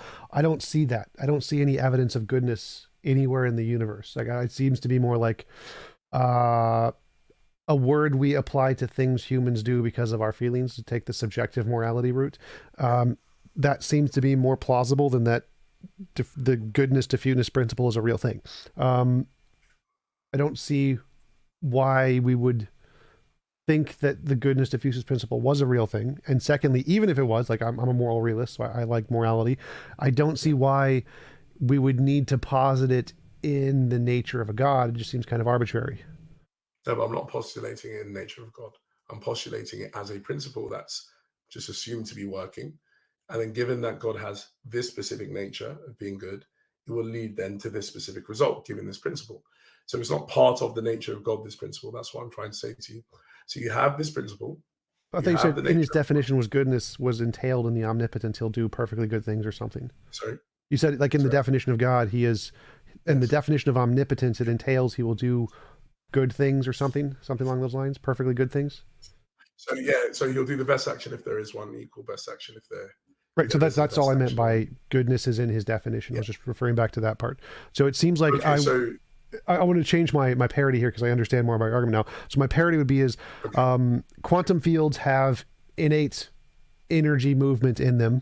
My working principle is that innate energy movement is a thing that interacts in reality, which we can demonstrate through physics. Therefore, the quantum field will lead to all of existence as we see it. Okay, and why would they be grounding these things? Which part of that is your new argument? Because I don't see the grounding thing anywhere in the definition of working principle. I said that well, firstly, to be non-fundamentals, to be grounded. So that's the first thing. Secondly, there'll be a grounding relation that connects these entities. So why should then this principle and this entity you postulated lead to there being grounded entities and a relation of grounding that connects them? Could you work that into the part I'm supposed to be mirroring? Because the parts you said I'm supposed to mirror are the Sorry, definition. I didn't get that last bit. Sorry, Yes. So, got, can you try to work that into what I'm supposed to be mirroring? Because you said that the things I'm supposed to yeah, mirror are the definition, the working principle, and the assumption. So I have a definition, I have a working principle of, and I have an assumption. yeah. What else do I need to mirror here? Like, or could you put grounding into your argument so I can figure out how to mirror it? Yeah, no, I mean, so when you were saying that last bit that you said, it will then lead to all these other things that we see. So if it's going to have any relevance to the specific phenomena, so you can bring this principle if you want and bring the entity. If it's going to have relevance to the phenomena, it needs to explain that specific phenomena. So why there are grounded entities, not just caused entities, and why there is a grounding relation and not just a causal relation or some other type of relation between them. So why would it be that? Where does that fit into your argument that of because so your argument has three parts: definition, working principle, assumption. I can mirror those things. Where does that grounding thing fit into your argument? So I mean, it's taken once you have the definition, you have the principle, then it leads to this specific way, this specific phenomena. So what I was trying to say to you is, if you can then show me how that leads to that specific phenomena. So let's say taking on board this principle, then taking on board your entity, how does it lead to the specific phenomena? It's in the definition. So in the definition of the quantum field, it has this principle, and this principle leads to the assumption of the existence of good or whatever. No, sorry, I don't think you answered. So I'm saying the phenomena that we're looking at, okay, the phenomena that we're trying to explain is why are there non-fundamental entities? That means entities that are grounded. So why are they grounded entities, and why is there a grounding relation that connects them? So if we're taking your hypothesis and you're taking my hypothesis, we're trying to say, given our definition, given the principles that we're now assuming, why does it lead to there being this specific phenomena over another specific phenomena? Like that's what I'm Yep. trying to understand with your. How does your model do that? Sorry. How does your model answer that question? Okay. You have this entities. What? Yeah, we broke up for a second there. Go ahead. Can you hear me? Yeah, I can hear you. Sorry. I thought I lost you. Did you hear what I said? Sorry. Or, Yep. Yeah, start over. So how does your model explain the grounding relations thing? Yeah. So you have omnipotence trope. You then have this trope given diffusiveness principle entailing there being some entities. But then given that this entity is entailing these specific entities, we then need to say there's a relation between them. What's the relation between, let's say, the non-fundamental entities, and what is the relation that is then connecting them? So what we can then say is that there can either be, or there can be both, a diachronic relation, and there can be a synchronic relation that sustains them in existence. But the question would be then, why would an entity sustain those specific entities in existence without a certain form of intentionality behind it? So what we then have is an explanation of intentionality playing a part in the sustaining of this specific entity. So it being a sustaining action, you will then have a synchronic relation in play and not just a diachronic relation. Because it could be, for example, if we took diachronic, it could be, okay, this entity just brings out good things and then kills them or destroys them, and then brings out good things and destroys them, brings out good things, destroys them. So what you'll have is diachronic over time. There are the existence being sustained in existence. So what I was trying to say to you is we can have that with the intentionality idea here with this specific trope. But something that's non-intentional, why would it be like that? Why would it not be quantum fields just bringing these things, boom, and then going out of existence, boom? And so you have diachronic, but you don't have synchronic. Okay, so it seems like you said synchronicity equals intentionality equals sustaining. Those all seem arbitrary. Sorry, that last part I didn't hear. Sorry. Yeah, so you brought up three new terminologies: synchronicity, intentionality, and sustaining. And those are they all connect or follow in some sense. Those seem to be arbitrary to me. It seems like you're just adding in new definitions that I could just replace with a different principle, the woogly boogly principle, instead of intentionality, and say that synchronicity is a result of the woogly boogly principle, which equals sustaining. And why would that be any less plausible than your insertion of intentionality there? Because it's entailed from this. So, I mean, what I think it's something you didn't show me, you didn't explain to me before is when I've run through this argument, I've said omnipotence entails this, entails this, entails this, entails this.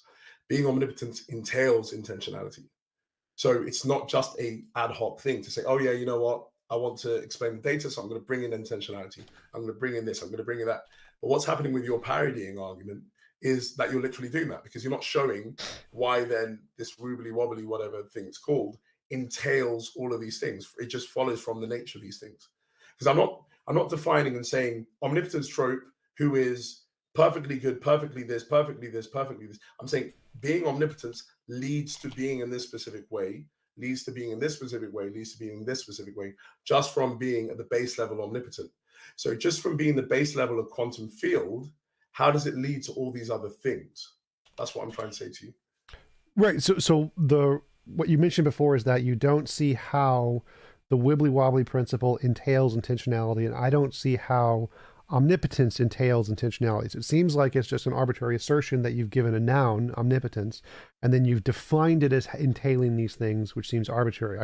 I don't see omnipotence as entailing any of the other things, omniscience, omnibenevolence. I don't Okay, so intentionality, but it okay, seems one like second.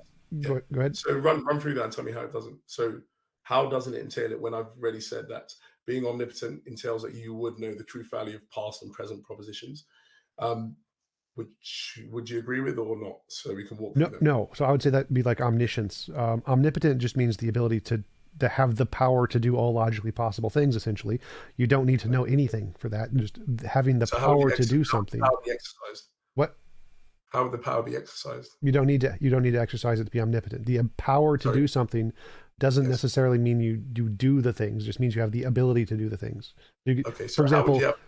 Yeah. well, Sorry. yeah, yeah. Continue. So just because I know what you're gonna ask, so like Yeah. you imagine a god who's asleep. A god who is asleep has the power to do everything, but he's unconscious, so he's not doing anything. So just so you're saying it's the ability can be dormant. That's what you're basically saying. You don't Yes. have to exercise it. So you can be But omnipotent without omniscience. then would it have the ability to go and exercise something if it wanted to? Yes, just not Okay, so then exercising how it. would it do that? So, for example, if you have this dormant god or this dormant being that's omnipotent, that then wants to go and create a world, how would it create a world if it doesn't know how to do that? Or let's say, or a better example would be create a third world war. Is that possible? We would. I'm not following. So if it's asleep, it's presumably not wanting anything. It's asleep. So would it have the ability to do that? Yes, Sorry. it has the power to So do it'll have so. the ability to create a third world war. Sure. Okay. Now, would it also have the ability to form the intention to do that? I don't understand the question here. So So would it have the ability to form the intention to perform that specific action? the ability to form, it has the power to do so. Yes. So yes, it has the Yeah. ability to do So, so. okay, good. Yeah. So then it leads then. So if you're following what I'm saying, if you have the ability, for example, to let's say create a world or do something like this, but it's dormant. Okay, so it's not exercising at that moment. The question was, does it have the ability to exercise those things and form the intention to do that? Yes. And we would say yes, because it has no limit to its exercise of power. So the question is then, if it just could stay dormant, could it stop itself from staying dormant? Sure, it has the power to do so. Yes. And so if it could stop itself from staying dormant, then how does that not follow that it won't be dormant? Sorry. Well, having the power and exercising the power are two separate things. So having the power Then to it do will, so doesn't mean it's yes, going but to then do it, so. but yeah, yeah. But then you've opened up yourself to saying that it could want to exercise this specific thing. Because if it has the Well, power it could exercise the power to want to do the things, but the wanting and the yes, exercising are two different things. So, for example, you can have an omnipotent thing with no consciousness whatsoever, just an omnipotent yeah, field. okay. Really? Yes, So it can do anything logically possible. yes. It has the power to create any logically possible state. Yes. Okay, so can it think? It has the power to create a mind where it could think. Yes. No. So can it think itself, not create a mind to think? It So has the can it power think? to create a mind for it to think if it wants, or if it No, no, can. So, no, hold yes. on, no. Those are two different actions. It's saying, can it think and can it create a mind that those are two different things. So it's Uh, logically possible for something to think. So then the question would be, can it think, or does it have to create a mind to be able to think? I don't see those as different. Like if you ask, can God think? He has to create a thought to think it, right? So I don't see those as different. Like if No, you didn't say create a thought. I didn't say how he forms the process of thinking. You were saying he has to create a mind, whatever this thing has to create a mind first, then it creates the thoughts, and then it's thinking. I don't But I there's don't an see the action before difference. the creating. Sorry. I don't see the difference. Like God creating a thought out of his thinking power and the Yeah. field creating a brain, creating a thought. I don't see the difference. Okay, so can it have same thing? Can it then think without having this specific mind that you postulated? Can it think without doing that? I guess so. It could create thoughtness stuff, like idealism, I guess. Sorry. As a physicalist, I don't think that's So can it? possible. But Okay. if it's logically possible, then yes, you could. The field So has the power to generate thoughtness stuff. yes. So can it think without creating something? So without creating, so not creating thoughts or things like that, but without creating something that enables it to think. Because those are two different actions I'm trying to say. So you're talking about creating something and then it being enabled to think. And then you're talking about thinking itself, it being innate to itself that it's thinking. So, I mean, we can obviously say my table in front of me, okay, is inanimate, it doesn't think. And then, but even to, so one second, I'm even trying to understand it. So to even create something to enable it to think, it has to think. No, So how not so? Tell me, well, explain. quantum fields, you could randomly generate the brain in the vat, or no, the Boltzmann brains. But whether or not it actually thinks or intends to create it doesn't make a difference to its power to create. It has power to create whether or not it intends anything. The power Yeah, is the same. okay. So then how would it exercise those things? So my question is about exercising. So my issue Well, isn't so much saying, yeah, sorry. apologize just to interrupt. Yeah, Whether that's or fine. not something can exercise is irrelevant to the amount of power it has. So the amount of power, its omnipotence is there, whether or not the exercising is there or not. So it doesn't make a difference whether or not it exercises or the means it has to exercise. That seems to be like a completely separate question. I don't think so, because what I'm trying to say, I think how we were led here was through the omniscient sort of issue, if I'm correct. So that bringing about, like I was saying, the Third World War, bringing about something that's contingent upon the past, it would seem to be the case to be able to exercise that specific action. It would need to know that there has been a Second World War or a First World War to be able to do that. So what I'm trying to say to you is that they will need to know the propositional value, the truth value, sorry, of these propositions of things occurring in the past to be able to exercise that token action instead of some other token action. So that token action amongst the type of actions it can perform. I don't. Um, I'm not following. yeah, So like a quantum fluctuation in a nuke in Russia causing it to explode could start World War III just fine, and the quantum fluctuation has no knowledge of World War II. yeah. So when we're talking about it's actually exercising its power, it's exercising its power in that specific way to that specific token. So it being able to, let's say you have the range of actions that it can perform, it's choosing, or let's not say choose, unless you're saying in your definition you have choice or something like that. So you have these range of actions, and it's performing that action over another action. It will need to know that if it's going to exercise this specific thing, so non-intentionally. So you're speaking about things that are non-intentional. We're assuming to be. So I don't think you're assuming now these things are intentional. So these things are non-intentional. If it's having that action in its range of action over that specific action, how would there not be some form of intentionality that allows it to choose that one over the second or third one? Like, are you asking, does it have the power to create a choice, essentially? And then I would say it can create consciousness. It has the power to create a consciousness in itself, and then make a choice. It just doesn't do it. So if the field has the power to create a consciousness in itself and then make a choice, like I want to start World War III, have an intention of some kind, it has the power to do so. It just didn't do it. Okay. So just with all of this, and I don't know if we're arguing so much in a point that we actually that far apart. So okay, if we take then whatever this omnipotent Field. now quantum field, and so is that what you're saying is the thing on the table, omnipotent Yeah. quantum So my field? argument is that you can have omnipotence without omniscience, and so there could be an omnipotent field with no knowledge. It has the power to create a brain which has all knowledge. It just doesn't, and so it has omnipotence just fine Yeah. without omniscience. Okay. So then how would that then taking that, so accepting your thing and I'll accept my thing, and let's say how are we then going to say it leads to that specific data that we're looking at? The grounding data. Grounding data, grounding entities, yeah. Grounded entities, yeah. Right. So I'd say the synchronicity is entailed in the wibbly wobbly principle, which is by definitionally in this field. So sorry, I didn't that last part I didn't. Right. So the synchronicity entailment of grounding is definitionally in the wibbly wobbly principle of the field, which is sustaining everything. So we just your terms, I'm losing track of which one's wiggly, which one's this. So I feel the exact same way about your theory. Yes. No, I'm trying to understand. Are you talking about the explanation or are you talking about the principle? Just so I understand. So you're saying it's in the explanation. I'm not sure. So I'm just trying to go back to your terminologies. Because like you just said, I'm lost in the terminology of your model. So I'm just trying to find the correct noun that you're using and just replace it with the correct mirrored noun in my model. So from my model, yours has a definition of God who is omnipotent, which entails goodness. And then you have a working principle of diffuseness, which goodness will diffuse itself, and existence is good. And so it will diffuse itself into existence. And then there's a synchronicity principle where the working principle entails this outcome.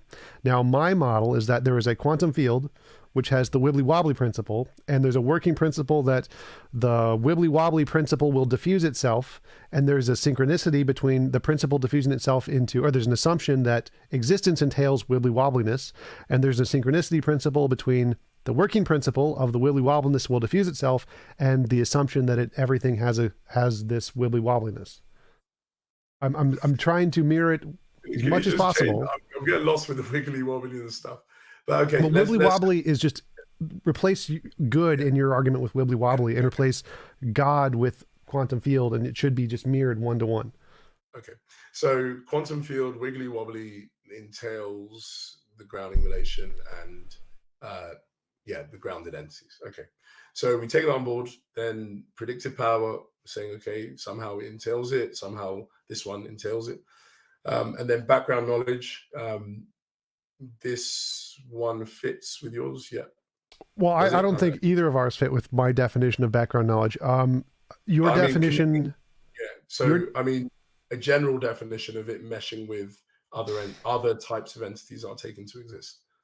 Right. So I think I would object to that definition. I'd say simply the fact that other philosophers have posited something does not make something qualify as background knowledge. And if you accept that principle, I would say that is a weak principle to accept.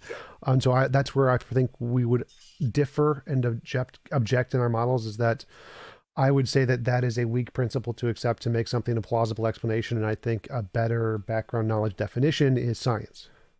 Okay, so I mean, I think we're going back to that issue at the beginning, but I think that's a problem in that you are really narrowing the idea of background knowledge. And it's not just saying, and I brought this out in the article, it's not just saying postulating, so this specific philosopher held to this, but it's saying that these are working theories. So these are taken to be having explanatory value in other areas. So it's not just something that we postulate and Plato, Aristotle, whoever Aquinas held to.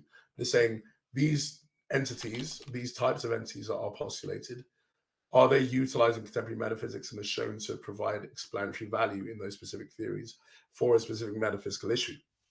And what I'm saying to you is, I don't think your science one works because number one, does that. So I don't think I've encountered a lot of people who say background knowledge in metaphysics is just scientific knowledge. And then secondly, again, I just don't think when it's fleshed out that way that you've shown good reason not to take the meshing with working theories and other fields. Okay, so what do you mean by working theories, explanatory value, and science would not fit either of these things? Okay, so I don't know. Have you seen the paper? Just so if not, it's not a problem. Yes, but I don't remember it. You might not remember. I don't know if you have it in front of you. Okay, so so you have this idea of tropes. Tropes, number one, like I was saying, is affirmed by philosophers, but that's what I'm asking about. So I'm asking about, like, what is your standard of affirmed by philosophers, what makes something a valid working theory or having a valid explanatory value? Like, how do we establish a theory that qualifies as these things versus one that doesn't, to me, that's Yeah. where I brought in the, oh, well, just other philosophers accept it. That seems to be the criterion. What is the criterion for these things? Okay. So, for example, like I was saying with tropes, so we have, let's say, perennial debate, realism versus nominalism when it comes to this idea of properties. Tropes have been postulated and held by a lot of philosophers because they seem to have the value of giving us some form of property realism, in that tropes are able to function as things that are universal like entities without postulating universals, which can be problematic. And so you have, let's say, a very important sort of understanding of this idea of realism and nominalism when it comes to properties. So philosophers will postulate in that specific way.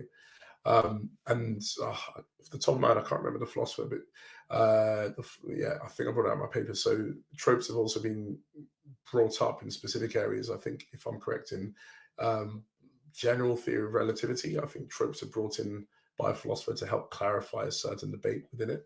But I will refer people just to have a look and the citation on that specific one. And then there's other areas where tropes are brought into this idea. So even an idea of understanding what, at a metaphysical level, things like quarks are. Philosophers like Peter Simmons will say that actually the best understanding of this, if we're looking metaphysically, is that these entities are trope-like entities. They're not, universal-like entities or other types of entities. So there is, and that's just a snapshot, but there is more. So I do say to your audience, if they can access the paper, do go for it, because there are different areas that I say that it's not just philosophers holding to it, but they're utilizing it for their theoretical worth, and that's why they're taken to generally be accepted. Well, I don't think I But you wasn't can run with it. objecting to tropes. So like I can Yeah, grant tropes and just say the Wibbly Wobbly principle is a trope. So I don't have to object to tropes there. yeah. But how would it be a trope? Sorry. What do you mean? You have to run, as I did in the paper, you have to run through what makes a trope a trope. So tropes are abstract entities, particularized natures, so they're identical to their nature. And then you'll need to run through each of those things to try and show how it's a module trope as well, how it's a modified trope. So, there needs to be argument given there for why there's a specific conception that can be taken on board. Because you could just easily say, because someone even, who's of a theistic disposition could say, well, actually, why are you taking God to be a trope when he's defined normally as this? And I'll say, actually, God seems to fit into the category of something that's a trope when we look at the understanding of God and the understanding of a trope. But then I'm saying to you, with the wiggly wobbly principle, why should someone grant that that entity is a trope? Well, why would it be required to be an abstract entity? Like I would say that depending on your Yeah. definition of metaphysics, abstract entities could just be a human definition that corresponds to something physical like a field or whatever. And so it doesn't seem required that tropes have to be ontologically abstract objects. It could be more like a trope is a label we've defined, which is abstract, that corresponds to some non-abstract concrete thing. Sorry, so abstract, as in the trope theoretic case, is not defined as abstract in the way you're saying. So I understand abstract, you're saying an abstraction of something. Is that the way you're seeing it? Yeah. So tropes aren't understood in that way. They're actually concrete entities in that specific sense of abstract concrete distinction. But abstract just means that an entity that doesn't comprise its whole location. So for example, a table you have in front of you, that's not a trope and it's not abstract because it comprises its whole location. But when you have a trope, tropes are things that can form into compresent bundles. So you can have a weight trope and a color trope and all these sort of tropes compressed together to make a table. So D.C. Williams and Keith Campbell and other philosophers who, sort of brought trope into the contemporary literature, said that actually abstract is understood in that specific way and not in the way of an abstraction. So it's not understood to be an abstraction, if that's what I mean. I have no idea what that means. I don't. Go look up. It's not my own stuff. Go look up D.C. Williams. Go and look up Keith Campbell. And that's the way. So it's a misconception when the term's used abstract in a trope theoretic case. It's not to do with an abstraction. It's to do with, I was just saying to you, something that doesn't comprise its whole location. So an entity that's concrete in that specific sense is one that does comprise its whole location. And the reason we should accept this is because other philosophers accept it. We're going to go back and forth on that, but you got to go with the working definition of tropes. So if you want to take it up with me, you can take it up with me, but take it up with the people who came up with the idea of a trope. in the contemporary literature. I'm just repeating what's been Right. So I'm going back to the question of why yeah. should we accept tropes in this definition as background knowledge just because other philosophers accept it? Because I don't think Oh, it's required. no, I didn't say that to you. So Well, I right. didn't mean. I'm not asking this a question. I'm asking. Oh, Is okay. that the Sorry, reason? sorry. Yeah, sorry, sorry. Can you just repeat what you said? Why should we accept tropes as background knowledge with this definition of trope? Okay, because these specific entities play a part in our theorizing within metaphysics. So, for example, like I was saying to you about that realism nominalism debate, it is tropes understood in this specific sense, which are playing that specific role. And that's why they're understood to be tropes. And so, yeah, I would just say to you that it's playing a role in other areas of metaphysics, and it's taken to be a working explanation of certain issues within debated fields in metaphysics, and so that's why it's taken on board as background knowledge. But yeah, so I mean, normally I would say to you that that's what I think we agreed with in part that meshing the type of something meshing well with other types of things is part of background knowledge, and so it's the idea that the type of entity which God is defined as being is a trope, and then tropes are entities which are taken to be things which are widely theorized about and utilized in an explanatory, fruitful way in other areas outside of our discourse. And why can't you just make up different tropes like wibbly wobbly trope? Because then you'll need to show me how it has those specific characteristics for it to be a trope. But if I could do that, then it's fine and it's equally as good as God. But then but there'll need to be reasoning behind that. So there needs to be reasoning why it is, because we'll lose an understanding of a field. So the more you make it into this wibbly wobbly sort of fictional thing, the more we'll lose an understanding of what it is as a field. So then you'll have to drop field out of its definition. So I don't know what you mean there. So like, so I'm saying, okay, we have an understanding of, or whatever understanding we're going with the field, and then you're adding other things to then fit with this specific idea. But then by it fitting with this specific idea, we will then seem to lose what we are meaning when we're using this specific word of a field. So I'm saying what you'll need to do is show how a field as defined in a specific way fits all of the criteria for being a trope defined in this specific way. right. I And mean, so you're saying that there's a contradiction in that sense, and a field can't be a trope for some reason. Why? no, yeah. So I'm not necessarily saying that. I'm just saying it will need to be shown how it does fit this. We'll need first a definition of a field, whatever working definition there is, and then need to walk through each of these things and say how a field understood in this specific way fits with each of these things that makes it into a trope. Right. And so I'm saying that just like I've done in our past 2 hours, I think I can take each of the nouns used in whatever epistemic like ordering you want, and I can just switch the nouns with new nouns and probably get the exact same epistemic structure of an argument, except just replace God with wibbly wobbly and just make it not conscious, not intentional. And I don't see why there would be a problem with that. I mean, the problem will be is because you'll be losing, again, just repeating what I said, you'll be losing what we have already agreed to be whatever definition we have. So if we're going with this understanding of a field, which I think you were saying you want to have that. So you have a specific understanding of a field, okay, that we're assuming. Then does a field fit with the criteria of being a trope? Would it do that successfully? If it does, then you can call it a trope. If it doesn't fit with it, then it'll be an ad hoc supposition to go and say, well, I'm just calling it a trope anyway. So Right. what I'm trying to say to you is the way that it's been is that someone could say, well, does God fit with this idea of a trope? It seems to be the case that the understanding of God that we have does fit with these specific criteria for being a trope. So yeah, I mean, my main thing was, yeah, we'll lose a hold of the first thing that we've already agreed with it being a field if we're then adding all of these other suppositions to it. That's what I'm seemingly postulating. But it will need to be shown. It will need to be shown. Right. That's why I asked you: is it can a field do those things? Could it Well, potentially? I don't know. Is it, I mean, yeah, it's your postulation, so you'll need to show me. well, I don't know what the definitions of tropes are. I don't know what all the criterion are, or I don't know what all the terminology is there. But I would bet that I can do to all of those terms and every single one of those criterion exactly what I've done in the past 2 hours. Flip the nouns and find a new property that is equally as justified to qualify. Because to me, it seems arbitrarily, definitionally, just making up new terms to fit the hypothesis in the way that you want. And so I imagine if we went through each and every one of those criterion, I could do the exact same thing I've been doing for the past hour and just mirror it one for one and show that you can just get the exact same hypothesis or exact same level of epistemic justification for a hypothesis that is completely separate or divorced from the God concept, because all it is, it seems definitionally like what we've been doing for the past 2 hours. Yeah. I mean, at the end of the day, it hasn't been shown, so I'll wait for you to show it to be the case. And then, because I mean, obviously, we can imagine, I can imagine it not being so that you won't be able to show it. So we'll just have to say, for then argument's sake, at the moment, I don't think there's grounds for taking this field to be a trope. Yeah, yeah. So And I would ask yeah, if you have time, could you find like anything in the definition of trope that you think would not be, or the best candidates for things that could not do yeah, that to? And that yeah, one would be interesting. Like if I can take the time to look at those, I can probably come up with a model to do that. So if you have time just to send me like a few examples of what you think would be the yeah, hardest ones to do that with, I'll definitely. yeah. If you can go with so in my paper there is or I'll send you a paper where I explicate sort of the contemporary notion of a trope quite fully. So it's on Divine Simplicity one.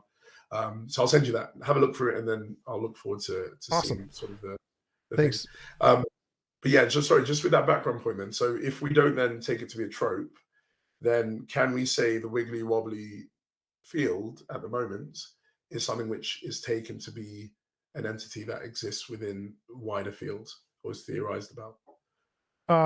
You mean in other fields of philosophy? No, because I literally just made it up. Okay, good. So good. So I mean, what you're going to have then is that you don't have it with the background knowledge at the moment. So for the argument, you don't have that. Right, but I would say that just the fact that other philosophers like the idea doesn't make it qualify as background knowledge. I would not accept that as a sufficient reason to accept it as But you background remember what I knowledge. said. So it's not other philosophers like it. It's has a theoretical role. So I mean, the same way, for example, if I have a postulation in physics, it's going to have a theoretical role. Maybe the role of physics might be predicting data or things like that, or meshing with our observations. But it's going to have a theoretical role. And so, does this postulation that I'm giving have meshing well with other things that are taken to have a theoretical role in the field of physics? We would take that as being something that's quite important and not just something completely out of the picture there. And so what I'm saying to you, if it doesn't fit with metaphysics and we're looking at metaphysical data, so not physical data, we're looking at metaphysical data, how can you say it has fit with background knowledge then?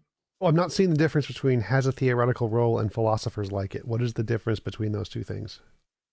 Because it has explanatory value. So, for example, tropes are, I was just saying to you before, tropes are taken on board in the nominalism realism issue because they have explanatory value in giving us what we want for universals without the baggage of universals. And so philosophers like it because of that. It's not philosophers like it first and then they're just postulating that. They're saying, actually, we have these ideas of tropes. We can get nominalism, but we don't have to have all of these universals around, and we get all of the things that universals give us. So it has a theoretical role. So I'm trying to ask you, whatever field that you're postulating, what theoretical role would it play in other fields? I'm sure I could make up some. I don't think like it Yeah, seems to me like I'm the making up things. That's the problem. So well, you're well, making up. I'm not making up. well, I think the tropes are literally just made up things. I think those are made up things. Those are Okay. things philosophers have made up, and I don't see them as any more plausible than other things that other philosophers could make up.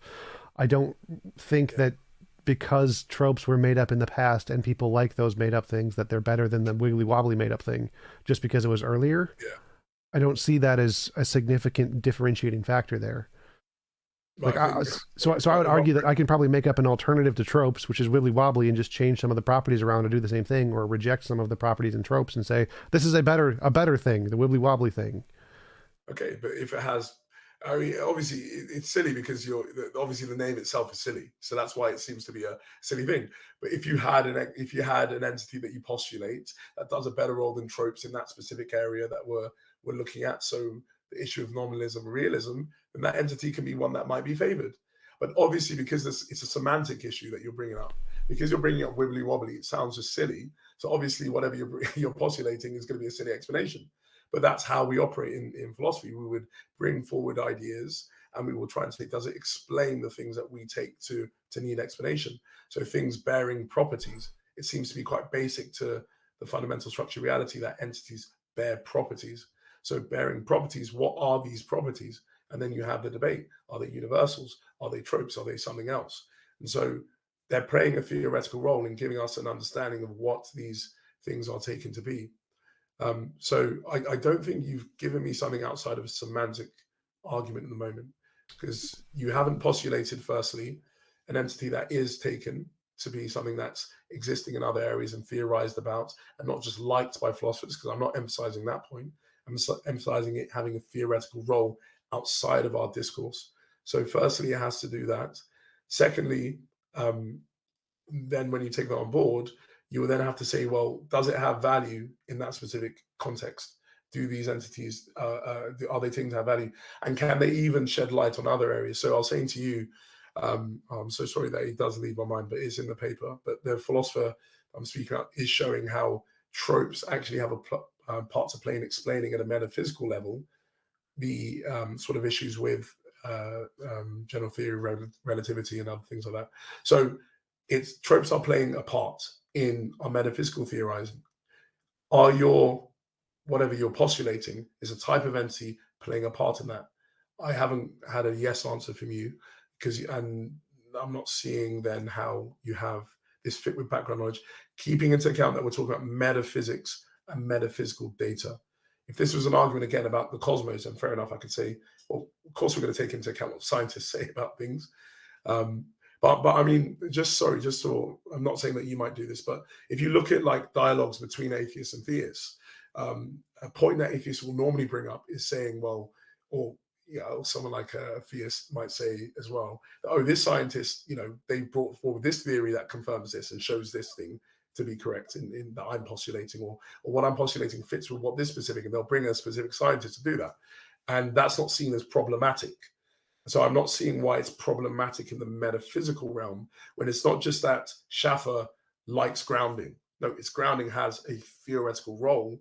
That's why it's taken to exist. Tropes are liked by Simmons and Williams and all these other philosophers. But why are they liked? Well, when you look at their works, they play a theoretical role. And so I'm asking you, how does your entity play any theoretical role that we can then go and say it fits in the metaphysical background knowledge? Right. So my argument here is that I think that if we go down the road of trying to explain the theoretical role and its importance, we're going to lead to the exact same thing we've been doing for the past 2 hours, where it's going to be definitionally, and I can just make up a new definition and it'll be equally justified.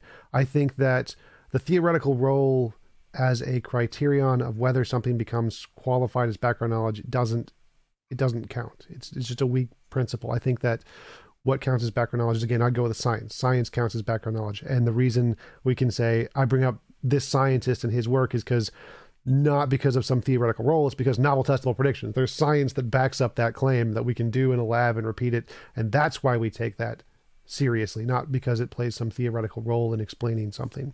And so my main objection to these kinds of arguments would be that I think that if we continue down the same path of mirroring linguistically all of the different words used in the argument, we're probably going to get to the same thing, because the whole point of what I've been doing is to try to show that there's no symmetry breaker between a hypothetical just wibbly wobbly principle and a goodness principle of a god, because you can always just make up new definitions and there's no way to differentiate which one's the real one and which one's just something people have made up. And I think the same thing is going to go turtles all the way down, essentially, and we can just continue that process throughout the entire field of philosophy to get to the same conclusion, that there's not really any way to differentiate between these different theoretical virtues. It's just, you're just going to get to more definitions. And so, like, if you could give me like one example that I can look at, we'll have to do it later because we've been going for about 2 hours, but one example where that doesn't work. Give me one example where just the definitional thing, I can't just mirror it and get a one-to-one correlation.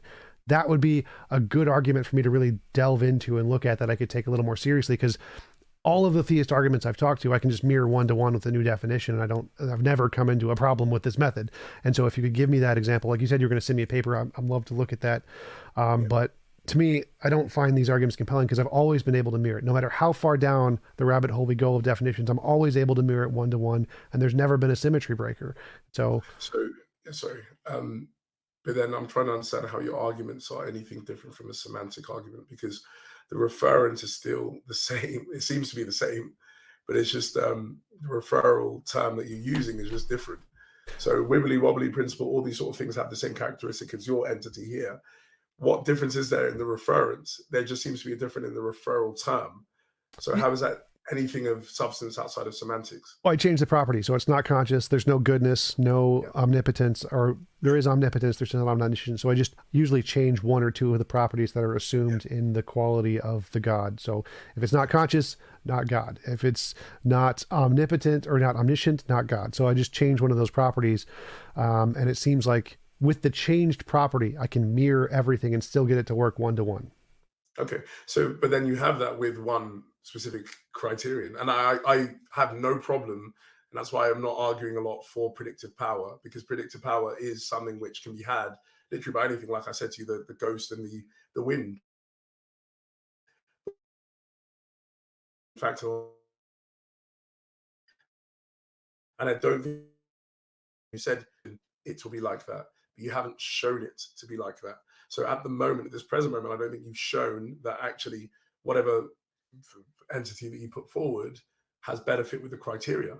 It might have equal fit when it comes to predictive power, but then if you're deciding between them when it comes to background knowledge, and we won't have time and we haven't looked at simplicity, so we can maybe leave that, but just going with background knowledge, you haven't shown it to be the case. All you've done is just saying, actually, I like the background knowledge when it's just focused on science.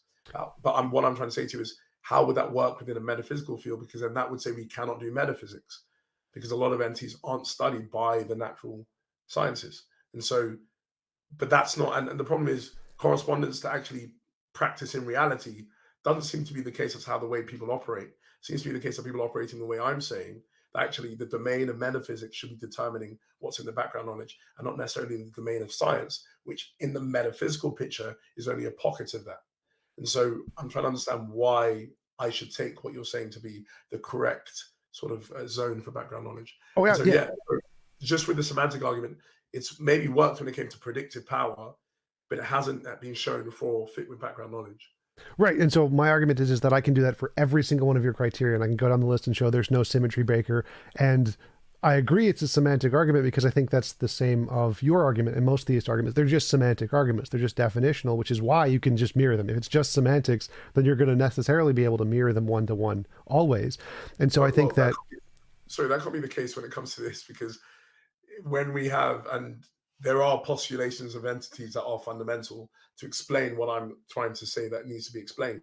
So the non-fundamental in the grounding relation. There are entities that are postulated. Schaffer does that throughout his work, and Simmons and others, to say, actually, this seems to be what we should say are the absolutely fundamental entities.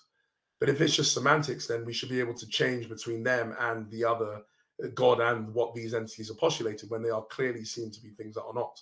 But where the semantics comes in is because you're just postulating an entity that actually, if it does fit with background knowledge, doesn't seem to be the case, that it's different from what's postulated by the theist in this specific case. well, Because what I was trying to say, what I was trying to say to you is, it, you it wouldn't said, be conscious. Like again, there's no consciousness there, so yeah, and it doesn't have omniscience. So those would be like good. the So you've had the predictive power, but then if we're going to take this to be a live option, you will need to show that it's a field that is a trope and that hasn't been shown. So then why should I take your entity to be semantically the same as this specific one? right. So my argument here is that with the tropes, I'll be able to do the same thing I've been doing for the past 2 hours. So the past 2 hours, like we went through your arguments of the definition, the working principle, and the assumption, and then also the synchronicity thing. So yeah, you had those 4 criteria, and I demonstrated I can mirror those one to one with a non-conscious entity. And so just like I could do with those 4, I'm probably going to be able to do the same no matter how many criterion you add. That's my argument. So it's an inductive argument. So it's an inductive saying, just like I did those past ones, I can do all of them. Okay. Yeah, I like the confidence. But I mean, if it's an inductive argument, then I'll ask yourself then, why aren't fields taken to be tropes generally then? Because I mean, Because it can't tropes just be aren't that top. taken seriously in physics. No. So I'm saying in metaphysics. No. I'm saying no. I'm not saying in physics. I'm saying in metaphysics where tropes are affirmed. Why outside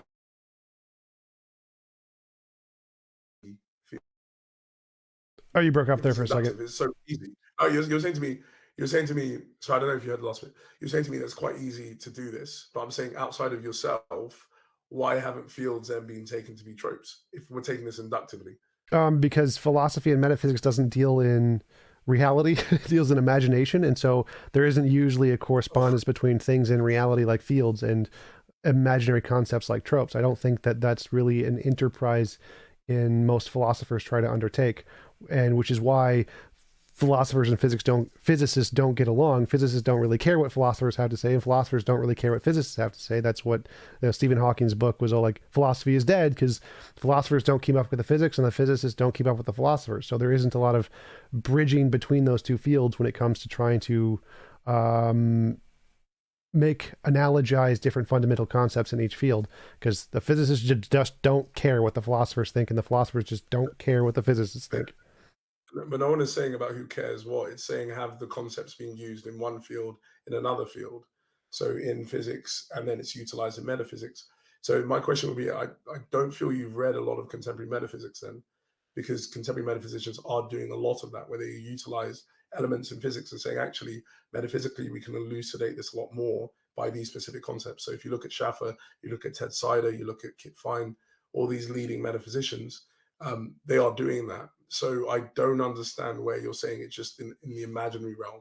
I think it's just a form of scientism that's been assumed, but metaphysicians don't assume your form of scientism. So I don't think it plays any part. Because at the end of the day, this argument is trying to say from metaphysical data. So you can, I mean, one way you can just say the argument you don't like it is because you don't like metaphysics. So if you get rid of metaphysics, then okay, this is not evidence. But if people like metaphysics, and a lot of people do study and look into areas of metaphysics, this is what I'm saying where this argument is going to play a part. So the audience then would be that. But yeah, so I don't see your problem. I see the problem is only grounded and rooted upon your disdain for philosophy or metaphysics, So, because you sort keep on of. saying, yeah, I mean, you keep on saying imaginary, imaginary, imaginary, when actually if philosophers aren't saying they're imaginary. I don't think you have grounds to just say this is reality just because it might be empirical makes something real. I don't think just something being empirical makes it real, um, or being able to be assessed in that specific way. So I'm not getting how you've shown the argument itself to be wrong, because yeah, Right, yes. right. So I think that that's partially true, and that my disdain for metaphysics comes from the fact that no one's ever demonstrated metaphysics could be useful for anything or discovering anything about reality ever. Like it's all seems to be semantics. It all seems to be definitional, which is why I can just mirror any argument as far as I can tell. I've never seen any successful use of metaphysics to accomplish anything, which is why I have disdain from it. Why I trust physics. Physics works. I get TVs and planes and stuff, and so for me, it seems from my perspective that yeah, metaphysics is just making stuff up. It's just imaginary definition making, defining things into existence. I don't see why we should ever trust anything they have to say. It's like I'm like the physicist. Like, why would anyone ever look at this and try to gain knowledge about the world other than just in a definitional way?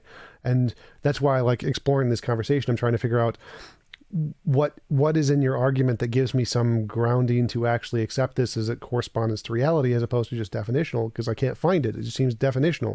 It seems like you've given a definition to a thing and you think this definition is good because it's a trope, and you think tropes are good because philosophers in metaphysics like tropes or something along those lines. Or it's useful for metaphysical theoretical role, plays some theoretical role, I think was the term you used. And to me, I just don't see that. I don't see any reason to trust that methodology. That does not seem like a good methodology. Science seems like a very good methodology. So by comparison, I think we should go with the science.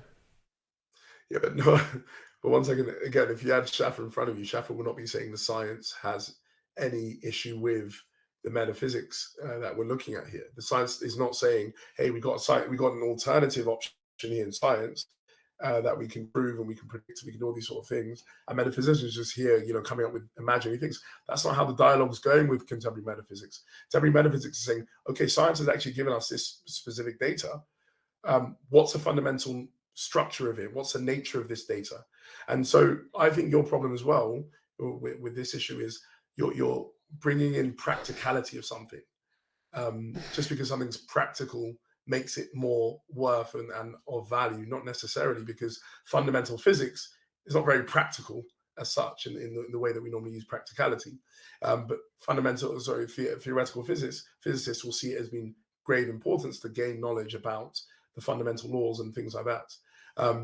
But metaphysicians are just saying the same thing, that even at a deeper level, there's a certain structure to reality that we are trying to understand through metaphysical theorizing that science cannot speak about. And so I don't think practicality plays any part as good reason to say one domain is better than the other. Yes, one domain can be very practical, and I high five scientists all the time. I love science. I think it's great, but it's also limited because it only looks at physical reality. But metaphysics looks at generally everything and tries to say, well, what's this fundamental structure that we have in front of us? So I would think you just have to take it up with metaphysics and say, well, there's a problem here. And you're not practical, but metaphysicians are going to say, well, what's the problem with that? Well, I would say, how is it different from asserting Zeus? Like, so there's things in reality we can't explain, science doesn't answer. Just a god of the gaps say, well, Zeus did it, or these tropes did it. No, but I don't think that's the case. So if you have things like composition, so how would science explain what is composition? Are things composed of parts and wholes? Are they not? Should we take some nominalist view or something like that? I mean, is science going to play a role in that type of debate? Yeah, I think science is the only way to answer that, and everyone else is just kind of making stuff up. So explain to me how science will explain about composition.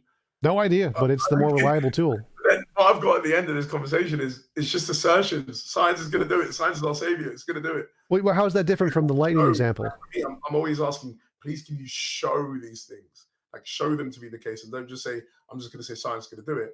How would science deal with, okay, for example, again, how is science going to deal with the issue of which theory of truth is correct? How is science going to deal with that? Well, again, it's like coherence theory, is it correspondence theory? I'm not seeing how that's different from the lightning case. So there's a phenomenon we can't explain. We don't know how to do it. We don't. So say we lived 2,000-3,000 years ago. We see lightning. We have no idea what it is. And you ask me, well, how is science going to explain that? I'm like, I have no idea. But that still seems like a better explanation to go with the science, which has worked to this point, than to make stuff up like Zeus, because the process of that methodology of making up hypothetical explanations has never worked, but science does. Yeah, but sorry, Tom, I do have to go in a few minutes, but just about this point, I think again your analogy doesn't fit because the lightning case, the Zeus case, is speaking about physical phenomena. So obviously, science, which is the study of the natural world, the physical phenomena that we have in front of us, is going to be able to explain that. But what I'm speaking to you about is something that is metaphysical, is beyond the physical phenomena. So things like truth. So I ask you again, please can you tell me how the coherence theory of truth, correspondence theory of truth, or another theory of truth is going to be explained by the natural sciences? I don't know, but it's the exact same thing as people who thought lightning was beyond the physical realm and couldn't be explained. It was later, but I still think that's a better choice. I mean, it's quite clear. They thought it was, and just like you think truth is, but I don't think it will be. Oh, so truth is a physical phenomenon. Everything is physical. Yes. So truth is physical. Yeah, truth, property of sentences, and whether or not they correspond to reality, it's all physical facts in the brain. Okay. Yeah, but things. Okay, I mean, I think you've meshed up a lot of issues. Understanding the concepts that play a part, propositional statements, when it comes to truth, might exist in the mind, but the concept of truth itself, I just don't understand how that follows. So I think we might just be arguing into a rabbit hole here. Yeah, thanks again for coming on. Really appreciate it. Do you want to give a shout out where people can find your stuff, read your works? Yeah. So a lot of my stuff is, I mean, everything's uploaded on academia. So if you just type in my name, Joshua Sijuwade, hope you can see how to spell it in the description. But yeah, type that into academia. You'll find all my papers, specifically the two papers we were discussing today. It's grounding in the existence of God and fundamentality in the existence of God. So hopefully people can read it. And yeah, I'm always open to objections. And yeah, Tom, I will send you that paper and we can see if it fits, as you said. Yeah, please highlight whichever part you think would be the hardest that I can focus on. I'll just put it's just a certain section that runs through tropes and things like that. I'll just put the number down and yeah, you can have a look at it. Awesome. Thanks again. Really appreciate you coming on. I'd love to chat with you again sometime. Thank you, Tom. Thank you very much. And thank you for the dialogue. I really, really enjoyed it. And yeah, have a great day. Awesome. You can just close the screen. I'm going to start the after show and have a nice day. Awesome. Thank you. Yep. All right, guys, after show time, join the Discord. Thank you guys for the super chats. Was absorbed in the conversation, so I was not paying attention to the super chats, but I appreciate them, as always.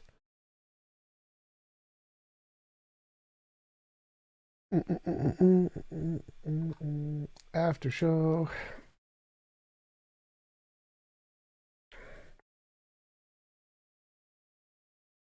http://discord.io/TJump. CV, enter. The shout of trope. Yes, that is beautiful. I love it.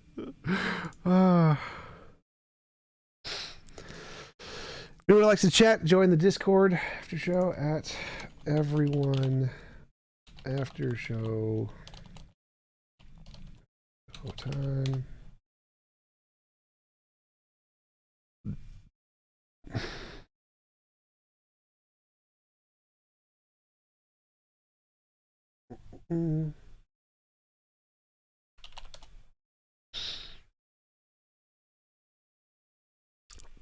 TJump, what's the basic rundown on trope theory?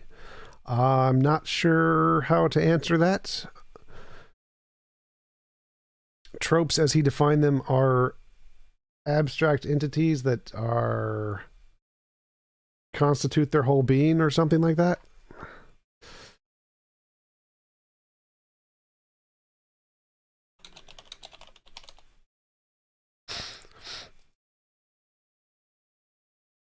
I can hear you through my speakers for some reason. Settings. How's it going? Good. It was an interesting discussion.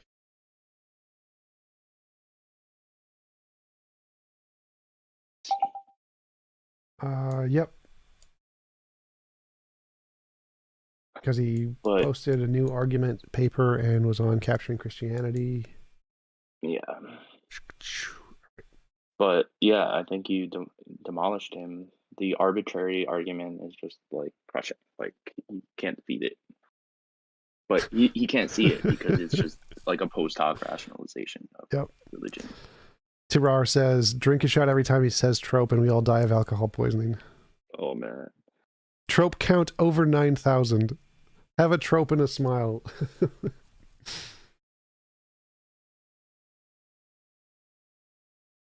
Yeah, I mean, I looked up the definition of trope too. And it's like basically your imagination. Well, that's just like that's different from the philosophical definition, because philosophical definition is more specific on like a specific usage of how it relates to metaphysical theories. It's not the same as just the dictionary definition. Right. Like it's been used so many times that it must be relating to some real thing. I don't think it's about used. That's not exactly what it means. So trope is just a word that they use, a noun, to represent something that explains some metaphysical phenomenon. So they could just use the word potato or whatever. It's just the word trope. It doesn't relate to the dictionary definition at all. TJump, why are you hateful of metaphysics? Also, if you learn metaphysics, are you now a Muslim? What? No. Oh, yes. I remember that. That's the response to the previous debate. Yeah, I'm hateful of metaphysics because it's never done anything. It's just philosophers making stuff up, as far as I can tell. I like science. He got a PhD at Trope University. He has a legit PhD. He's a legit doctor. Legit PhD. I think it's like Oxford, Stanford, a big one. In theology? Philosophy. He's a philosopher. Philosophy.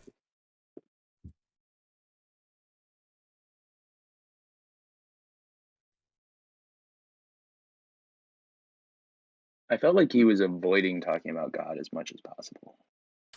I don't think so. Like, I didn't bring it up because I was focused more on the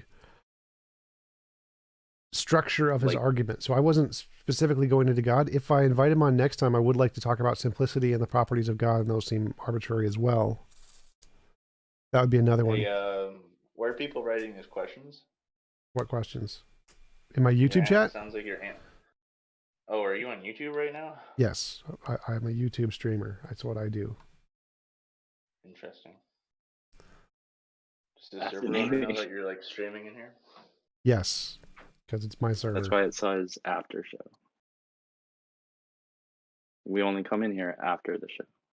That's not true. We come in here for all kinds of no reasons. Fine. You can see Simon sleeping in here and snoring all the time.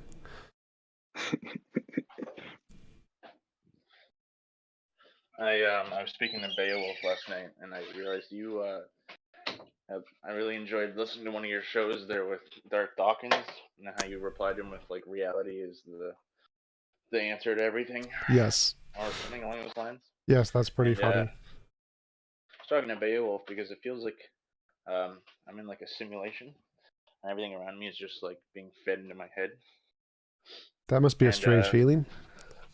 It is pretty weird because I always feel like I'm trying to unplug from inside my body and like escape out of this reality.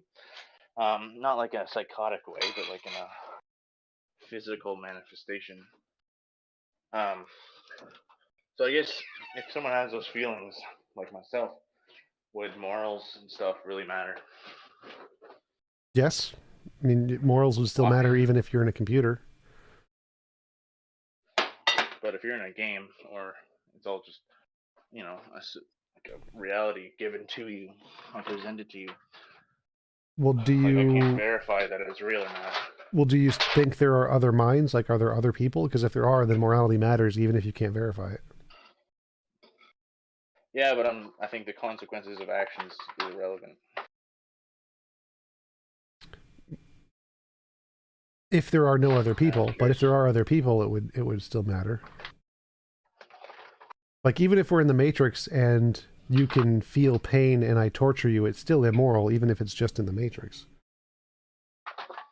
Well, if pain's just like a sensory thing, yes, does it really, like, I don't know, it really matters even if I felt pain. Yes. It would be immoral if someone tortured me. Yes. So, like, morality, by my definition, is an involuntary imposition of will. So if you're in the Matrix and you don't want to feel pain and I torture you, it's immoral for me to do so. It's an interesting concept. Morality, I mean. Very. Is I don't really like. For example, psychological torture. Well, I mean, I love that shit. That's great. That's pretty cool. Like, how you can psychologically torture people without using physical means. Yeah. I'm someone who lacks a lot of more like higher functioning empathy and stuff. So. I can relate. I have high function autism, so I definitely have the same thing. I could be autistic. I could also just be a psychopath. I'm not sure, because I think at one point I might have felt emotions like normal people do, and it could be a PTSD response or something. So I'm open to that as being an explanation for why I have this. Can you feel empathy while watching movies and stuff of like characters you like? Did you get into movies and like? Sometimes, but it's usually reactive to it's limited to anger and revenge. It's very rarely, well, I don't ever really feel sad or empathetic. You don't cry. Yeah, have you ever watched like any really good movies that you like that you got like attached to the characters, were sad when they died in the movie or whatever? Oh no, because they don't exist. Yeah, so it definitely sounds more like autism than psychopathy. Well, it's interesting because like even people that I can see in front of me that exist, I wouldn't really like if police didn't come and like put me in chains or whatever and put me inside a cell, I would be fine like just slitting their throat as they are and just watch them bleed out. And just like to see what it's like. I'm interesting to see what kind of if I would feel anything as a test. Yeah, that seems more like autism than psychopathy. Autism is more curious in that sense. Psychopathy is more focused on self-profit. Yeah, I mean, like I said, I don't harm people now. And if it's just curiosity, you can find videos of that. Yeah, but I don't. It's weird you say that because I actually don't care to watch videos of people doing it to other people. Not like I don't like watching those beheading videos. If that's what you mean. More or less. Yeah, I don't really care to watch people chopping people's heads off. I just prefer to do it quick because it's kind of lame. It's So inefficient any and other ineffective. topics we can talk about? Yeah, Yeah. no, that's cool. I just Instead of curious what your Dexter. thoughts on that one. Yeah, I'm very planned out. Like I haven't really committed any crimes, and I'd like to, but I have to make sure that I can get away with them first Still not sure what before a I trope act on is. it. A trope, it's an STD. No, A trope is a crab thing that crawls at the bottom of the ocean. no. Trope in philosophy is mostly just an idea that is meant to describe some kind of abstract relation in the universe. Causation, Okay. grounding, space-time. Have you ever Abstract spoken to concept that Shuv describes about shit in free the will? universe. Have And you spoken to undefined. Shuv about free will, mate? What? Have you covered the free will debate? Yes, many times. What's your position on that? Free will is logically impossible. All of your actions are either determined by reasons, and so they're not free, or they're done for literally no reason, and they're random, and they're not free. And so it's only a combination of those two things, and so you're not free. So you're saying I can't willingly choose anything? Not in the free will sense. There's a compatibilist sense, but not in the free will sense. Then why do people have like morals for consequences and stuff? Like why should someone suffer for something they did if they have no real control over it? Prevention, not punishment. So they're not deserving of punishment. You have crimes and stuff, or jail time for prevention. To prevent it from occurring in the future. And because people are determined by previous data, if you know that someone is thrown in jail for stealing stuff, it makes most people less likely to steal stuff. So it's prevention. You can also create like a veil of ignorance. So you could say like we would want murder to not exist in the society because if I was some random person and I got murdered, I would be like I would have a problem with that, right? So say like okay, Wait, you'd like, have a problem with being murdered? Typically, people would have a problem with being murdered. typically, let's say Why do I people- survive my murder, then I'll be angry, right? Why would you be angry? Because you didn't get murdered, and the whole thing was you would get upset about being murdered. Well, that's silly. Anger is a chemical reaction in the brain, so anything that occurs that is shocking or unpleasant or a risk causes you to be angry. But I'd say that morality is any involuntary imposition of will. That from a meta perspective, why would you be upset about being murdered? Because if you're dead, you can't be upset about it, and you can't be upset beforehand either because they're not murdered yet. It would be illogical to be upset about something that would end your thought process. Sounds like you agree because your thought process isn't continuing. You would like your thought process to continue, and it ended prematurely, and so that is not a desirable state. Therefore, you are angry now if that would potentially be thought of as occurring in the future. But I think you see where I don't understand that because it just seems irrelevant to be upset at all in the future or now about something that you're upset now because you don't get to continue in the future. So it makes perfect sense. It's like saying, well, I'm not. That's why I don't understand why people do get upset. It's why like would you be upset dying if you're not dead? Say I can play video games. Say there's a really awesome video game coming out in 6 months, and then someone breaks my hands. I'm going to be very upset because I can't play the video game. So if there's more things in life you're looking forward to that you get to enjoy being alive, and someone prematurely ends that to prevent you from being able to enjoy the things in the future, that would upset you now to think about, wouldn't it? Like throwing you in prison. If someone throws you in prison and kills you, it's the same thing. They are preventing you from being able to do the things you enjoy. So you're autistic, you said you're autistic, and you have similar feelings as I do, or non-feelings? I have high functioning autism. I have non-empathetic feelings. I don't relate to people. Can't talk standard like. Would you be okay with committing cold-blooded murder? Would I be okay with it? Like emotionally, probably, but committing. Yeah, with no. Would you have? Do you think you would have lacking empathy, sort of? But I know it's immoral because I have a model of morality, and I adhere to that model of morality regardless of my feelings. So I would not kill someone because I know it's objectively immoral, regardless of my feelings. Let's say I do have autism, and this is the cause of these like sociopathic like thoughts, or like I shouldn't say. It's more of a construct, really, like no one's really a psychopath, it's just basically a mental construct. and certain characteristics that might It come is the from lack of person. empathy. So it's literally just the empathy part of your brain is not working. So yes, it is a real physical thing. What was your question? It's interesting you say that because yeah. So like I've reviewed a lot of moral constructs, and like what you just said, like you can understand moral reasons for doing or not doing things, Yes. but willfully not caring. What is that like? Can you choose to follow morals only until a certain point, and then not have any repercussions on yourself? I don't Or your understand the psyche? question. So I emotionally Okay, am not, I'm affected by doing immoral things. I can do immoral things and not feel guilt, but because I know they're wrong, I Right. don't do them. So it's like playing chess. I know the rules of chess, and so I can move the bishop diagonally instead of moving it like a rook or whatever. So I can follow the rules of chess because I know what the rules are, and I can do that independent of any feelings I have. So when you say you know that something is wrong and you don't do it, why don't you do it? Because it's wrong. Like Because it's wrong. What's to stop you from doing? Yeah, but like, so what? Like, why don't you do it anyway? I value the idea of rightness, and I want to make a world of more rightness. The reason I don't do anything is because of consequence. Right? And so I don't do anything because the I only thing value stopping rightness. me from, but it only that the mental block philosophically is only going to last until the consequence no longer becomes suitable or maximize the like deterrent from doing it. Do you So, play any video games?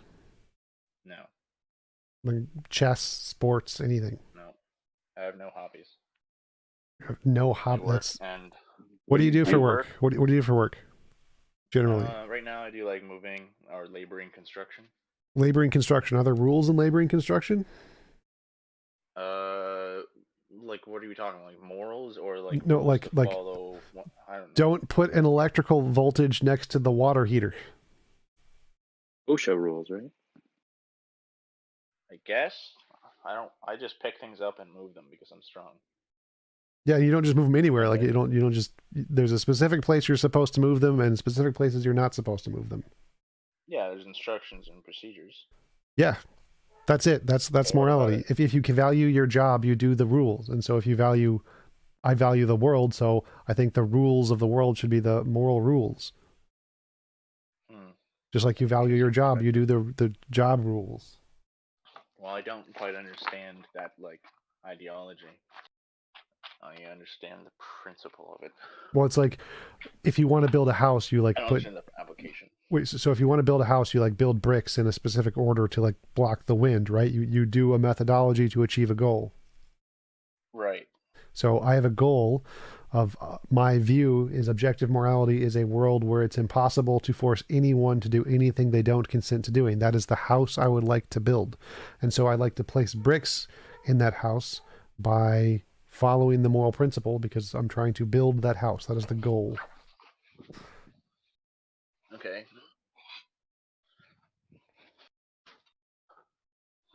And you don't find it limiting? I don't know what that means. Like all goals are limiting because Like, you're directed towards one thing and not other things. No, but it limits your progress by being slowed down by these like inferior reasons to not do things. No, like mostly morality helps you to make more progress. So people who are seen as moral are given more shit. So it's the opposite. Like if you want, like even though I don't feel empathy or stuff, I still have learned to demonstrate empathy because it's more successful as a social metric to make progress in the world. I agree. Like if you're in person, being uncharismatic and having no inflection, like when I talk online, wouldn't serve me benefit. But I can be charismatic and somewhat manipulative if I wanted to. Yes, well, manipulative has the opposite effect. So actually, you'd be more successful if you were not manipulative.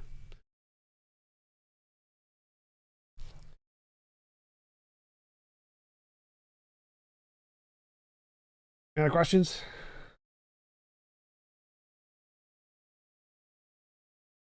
Sorry, I was just letting it run. Was anyone else shocked that Sijuwade couldn't conceive of entities which are omnipotent yet not omniscient? Now, that's an interesting one because that's a new thing I've come across in a few theists where they say that can can there logically possible be, is it logically possible to have an omnipotent thing that isn't also omniscient and omnibenevolent, blah, blah, blah, blah, blah. And yeah, many theists think it, are arguing that it's not, and it's a very strange concept. You know why? I think it's theory of mind. It's because they want their God to exist, and so they're defining their God into existence. Well, yeah. Yeah, what up, Tom? Hey, Mr. Boss, am I autistic? Yes, I have. I was diagnosed with high functioning autism, Asperger's. Yes. What was your question? Guy who said just talking. I only got yeah, Converse. Tom. Hey, I how's only it got a going? minute because I'm at work, but yeah. Yep. What's up, man? Yeah. So what do you so about the tropes thing, right? Yep. Like, I don't. So like my super chat.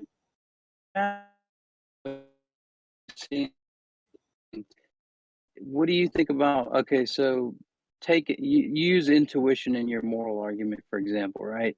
Well, And intuition then is you the say phenomenon. somebody Yeah. say like, "Well, what is an intuition? Is it just the result of some physical force, right? Intuition is a right. It's the phenomenon. It's the manifestation of this trope, right? I think that's what he's getting at. Is that when he said that goodness is diffusive of itself, this is like an old principle, and what he's basically saying is that when you look at goodness in the world, say, like a good person, right? They don't, burning down buildings or something, Yeah. right? Because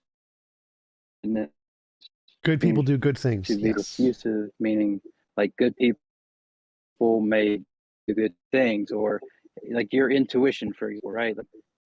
Lead. Yeah. So that's basically what he was saying with the trope, with the principle that he's using for this trope. Right. I understood Is that that part. intuition as the trope.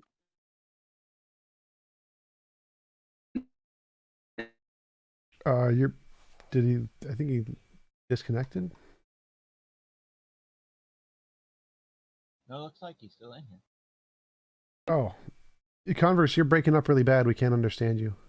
Oh, sorry. Yeah, I was just saying that you can just use it as the same as your moral argument. It's pretty much the same. It's like intuition is your trope, and then your this as a part of your moral argument, right? For goodness, but I don't think for tropes you could do that. I don't. Tropes themselves don't quite work that way, but for goodness you could argue that. Like I said, I was a moral realist, so you could argue that morality was a something in the universe, sure, but that wouldn't follow that it was in the God thingy or in the. Oh no, I'm just saying this. Yeah, I get that. I'm just saying that same way that you argue for morality from intuition based on manifestations in the world. That's the same way you could argue for what he's kind of making, I believe, in this argument. Is he saying that like goodness is diffusive of itself? We seem to observe that. I'm not. I don't think that makes sense. I don't think goodness being diffusive of itself makes any sense. Evil is diffusive of itself, so that would work equally as well for evil. Or light is diffusive of itself. Like I don't think that makes any difference. It just means things that exist interact with other things that it interacts with. Like yes, energy transfers. Yes, it does. Yeah, and that's just the premise in his argument, right? And so you could just say the same thing is that with your greatest of all possible worlds, with morality, right? And then you say like, well, why would you posit, moral progress? And you just go, well, because of moral, I have moral intuition. So moral progress can be your trope, and then moral intuition can be your principle. Like how he's using his argument, the trope, and then the principle to get to where you're going. You don't see there could be a parallel there with your argument? For what? For goodness? For goodness, there's definitely a parallel, but okay. But then you couldn't argue that it's because this is metaphysical, right? This isn't. Yeah, I mean, I don't think you can say that we can, show through physics some Well, moral yeah, progress. but I or- grant that there is no evidence of objective morality. It's just a hypothesis. So I'm saying it doesn't, it would not fit into our background knowledge. It would not fit into the background knowledge criterion because there's no empirical evidence of it. Okay, so you would grant that your moral argument isn't Proven? Yes. If it had no, been that it's not a proven, good argument.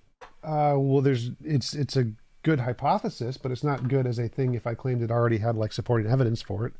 So it's Gotcha. it's a hypothesis. It's just a hypothesis. Yeah, I think that's what he says in his papers. He says, here's my criterion. Well, no, or he my said it was a criteria. working theory. So that's the part where we got into the conversation about like which is the best theory, and that's the part where we had a disagreement. So Yeah. it's the working theory definition where he says that one is an objectively like better definition, a better explanation. And I think to have a better explanation, you need the novel testable predictions. Otherwise, there's just a bunch of hypotheses. Well, with the novel testable predictions, be something like good diffusing itself. Is that you mean of the principle? No, that would be a post hoc observation. So that's something we observe and then define. So it would have to be Okay. something new we didn't know about yet. Okay, so is your moral argument post hoc? The moral intuition and moral progress is because those are things we observe, but then I make predictions about what's going to happen in the future. That part isn't. Yeah, that's kind of what I was thinking. Is that it just seems like there's a very close parallel to your argument you use for morality. And Yeah, that's why I was saying like it might be a good. well, yeah, there's a way lot to of approach. parallels between my argument for morality and God. The difference is that I claim mine's just a hypothesis that doesn't have sufficient supporting Okay. evidence, whereas theists claim they do. So that would be the difference, is that mine's just a hypothesis, whereas theists claim it's justified sufficiently. Yeah, well, I think that's what he argued in the paper is that here's the criteria. This trope meets it better than any criteria. You give another trope that is posited, and can it meet the criteria? And people have been trying to do that. And but he did clarify in his debate when he was on Steve McCrae's channel that he said just get rid of the word God. I'm talking about a trope, something that is universally recognized throughout, not just in theist circles, for example. And so I don't know if that might help your next conversation or not. But, Sort of, because that's what we were getting towards is like, are tropes reliable background knowledge? That was kind of a lot of where we led to at the end of the conversation. So that would probably be the next step. okay, cool. Yeah, so that might actually to clarify. But anyway, I got to get back to work. Good talking to you. Yep, good seeing you. Talk to you later.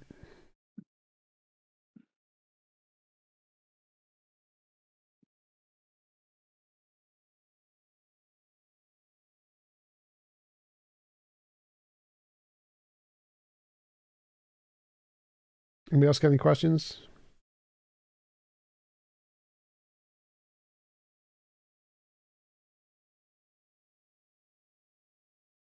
I had a question about, so I might be getting it wrong, but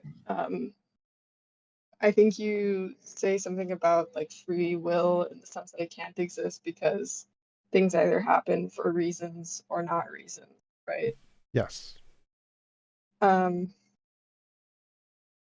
So I don't really see like, it seems like when we're talking about free will, that like I think that both people that think that we do have free will to some extent and people that are completely like deterministic or have a deterministic view of the universe would say that they agree with the statement that like if the universe is deterministic, you would, given all of the relevant information, you would be able to like accurately predict what an agent will do like 100% of the time.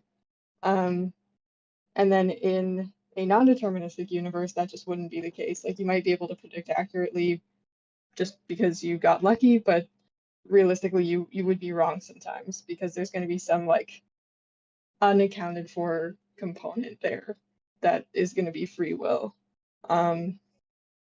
And it sort of seems like when you're just saying that something happens for not reasons, the same thing that you're trying to say is kind of like the same thing that someone that would say that we have free will is talking about anyway, if that makes sense. So my argument doesn't have to do with whether or not we can predict actions of people. My argument is that any action that any person does, any decision anyone makes, there's only two possibilities. Either they made that decision because there were pre-existing reasons, like their brain chemistry prioritized option A over option B because more electrical neurons fired in that direction or something, or because of, even if there's like a spiritual thing, it doesn't make a difference. There's still going to be some reason determining why it picked A over B. Or it didn't, there was zero reasons. It was exactly 50-50. It was just a random guess, a random choice that happened. Those are the only two options. So either something causes you to choose A, it's a reason done for a reason, or there's literally no reason. So there's 50-50 split, no, just a random choice between one or the other. Either way, it's not a choice. It's either determined by not you, or it's random by not you. There's no way for the choice thing to have a part. It's going to be one or the other of determined by things that are not you, or random, which means it was not you. I guess what I'm trying to say is that it seems like, to me at least, maybe I'm misunderstanding, but it seems like when you're saying that, you know, a certain like path is taken for not reasons, that's kind of not really making a substantive distinction between like, or like, I guess I don't really know what it means to say that things are random for not, you know, like, what do you mean when you say random and like external to the person? Random meaning it's completely undetermined by anything. Literally random. Just happens for no reason at all. Okay, because to me it seems like Go ahead. if a decision, like if you have two like identical universes or something with all of the same people and events in them, up until like a point at which one person has to choose between like, I don't know, eating an apple or eating a cookie, right? What I was getting at with the whole like being able to predict people's choices and things like that is that, you know, it seems like if both were deterministic, both of these identical people would choose the apple or something, whatever it is, they would choose the same thing. But if we had some sort of free will, it's possible that it would just randomly, you know, at least like it would appear to be random, I guess, but that in one universe, one would choose the apple, and then in the other universe, the identical person would choose the cookie or something. Well, there's a difference between the epistemology, what it appears like, and the ontology, what it actually is. So we can forget about the epistemology. It doesn't matter what it looks like. It doesn't matter what we know. You can tell me what it actually is like. You can just say, okay, free will is a real thing. Let's just assume it's a real thing. How can free will possibly do anything that isn't either determined by prior reasons, and so it's not free, or there are zero prior reasons, none whatsoever, in which case it's random. Are you just saying that because, you know, even in what like someone might say is a decision they make out of like free will or something, that there's still going to be some like precursor of, you know, neurochemical activity or something like that that's going to determine it, like their Yes. choice? That Okay. is one of the options. The only other option is that there's literally nothing determining it. And so it's just like a roll of a dice, completely random. There's nothing causing it to happen. Just 100% random event. And neither of those are free. Either you're determined by prior conditions, which isn't free. You're not free to choose otherwise. It's literally something else that's forcing you to choose. Or it's completely random, which you have no control over, and it's again not free. So neither of those are free. All right, I think I get you now. Thanks. Yep.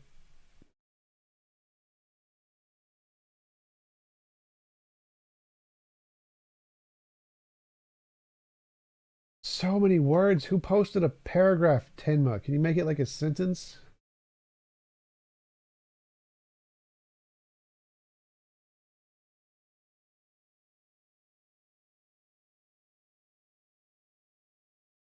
I can make my bot read it for you if you want.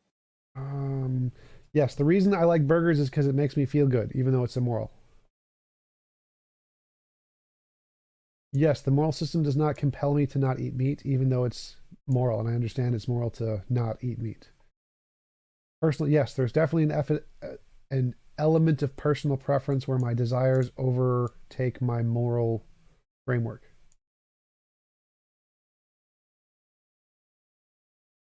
Yes, so my desire to achieve the morally perfect world guides some of my actions. Like, I'm not going to kill somebody, but it doesn't guide all of my actions. Like eating meat, I'm still going to eat meat. So yes, my moral system, I have a motivation to want to achieve my moral world, but that motivation is less than my motivation to eat cheeseburgers and pizza.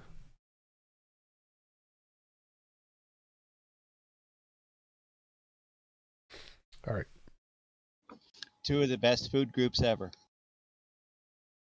Efont, how do scientists like Sean Carroll believe in compatibilism in terms of free will? Compatibilism is just a kind of determinism. So it's just determinism. It's just saying your brain acting determined by its previous causes is literally they're just calling it free will. TJump, do you plan your life like the next 5 years? Sort of. I have plans that I like to accomplish. I don't know how long it takes to accomplish them. I don't have them planned for like X number of years. I accomplish them as soon as I can accomplish them. So I have my future plans, which I hope to accomplish in the next 5 years. I don't know if I will though. So in a way, yes, and in a way, no.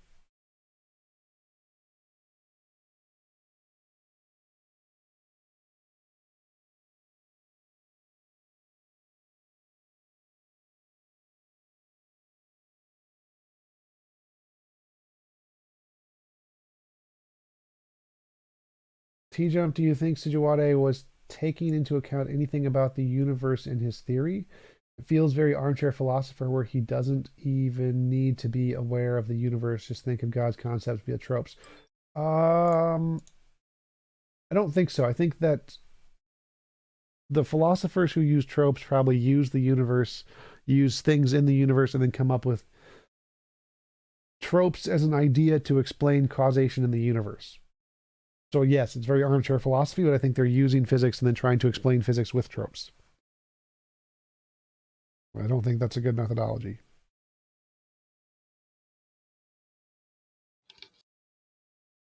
TJump. Yep. Here's one for you. Would you ever want to try a Team Skeptic style debate?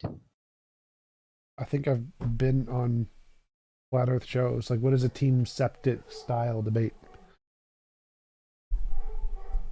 Basically, you just go at them full out, like Team Skeptic does.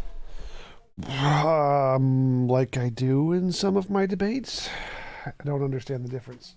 But yeah, it's a Flat Earth debate is what I'm talking about. I've done many Flat Earth debates. Yes, I do Flat Earth debates. Might be able to get physicists to argue with you. Sure.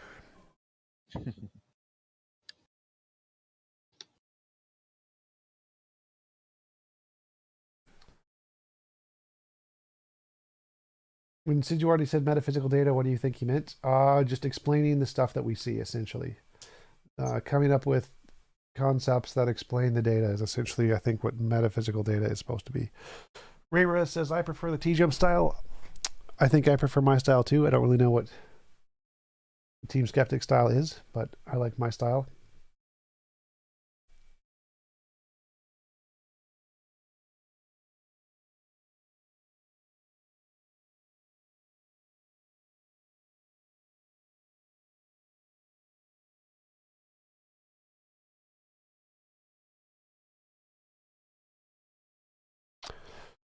Anybody else got any questions, comments, stuff?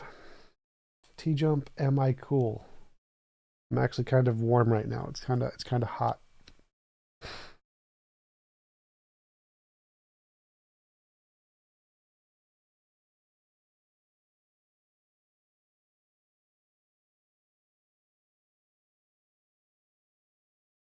How do you spell loobly lobbly? I said, oh, wobbly wobbly. It was the W. It's got a W in it. The woobly wobbly. Woo, like Wu-Tang Clan. Woobly wobbly principle. Thank you for the super chat, Marty Mad Scientist. If science is right, we have a quickly growing chance at immortality. Do you think theism will survive? How do you replace it for stupid people? How do we replace it for stupid people? Once we gain technological immorality, religion will die off very quickly. Very, very quickly will die off. It's essentially around as a coping mechanism with death and a motivation mechanism. And as soon as we replace morality and a fear of death, then yeah, religion's going to be gone within pretty quickly.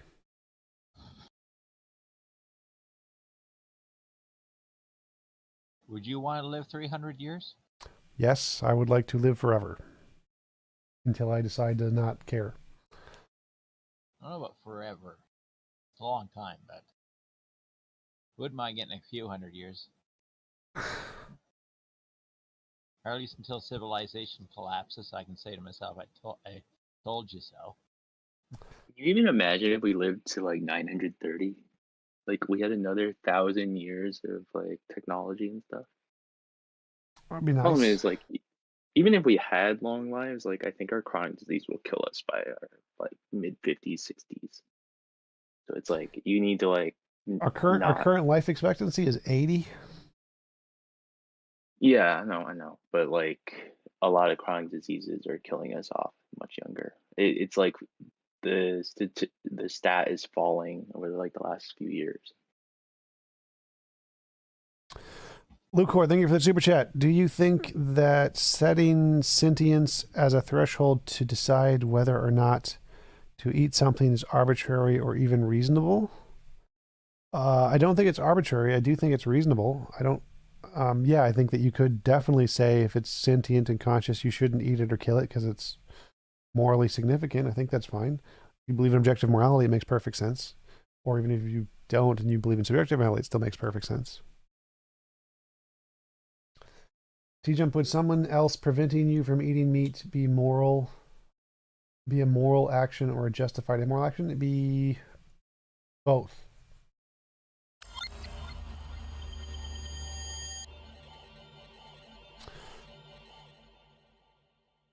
So it would be a moral action to protect the animal. Is it morally protecting the animal? And it would be a justified immoral action to prevent me from eating meat because it's. I guess it would be immoral. I don't know if it'd be justified because it depends on if we have the ability to have enough food to feed everybody without that. I don't know if it's justified or not. It's definitely immoral. TJump, would you marry a rich woman if she was extremely attractive and about 20? Lin Yin Chin, sentiments you hold on Terence McKenna and his life philosophy conveyed through the 90s in public speeches? I have no opinion. I don't know who that is for the most part.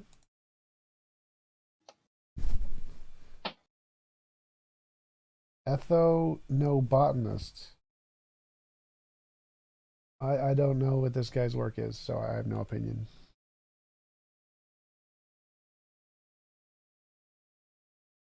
Jeff, I don't understand what the difference is between explanatory power and predictive power in Josh's paradigm. I don't know if there would be just by using the basic definitions right there. Because I don't think he brought those up as separate points. I think explanatory power is the ability to create. So like I can imagine a unicorn, so I have the explanatory power to explain the existence of an imaginary unicorn. Predictive power doesn't necessarily mean that there's power there. Like if a rock falls and hits another rock, it doesn't explain why the rocks exist. So the explanatory power is like what causes the existence of the thing, whereas the predictive power is just predicting interactions between the things. I think would be the explanation.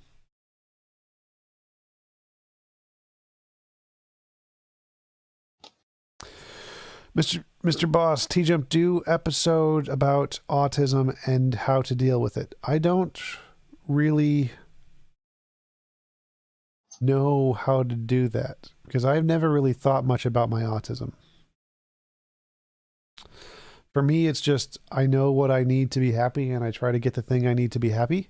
I don't really, I don't really think about autism as a thing that I need to like learn how to deal with. It was more just figuring out what my special interest was, the thing I valued, and how to get that thing, and then I'm happy. Roger Wenzel, thank you for the super chat. Keep up the good work and thinking. Will do.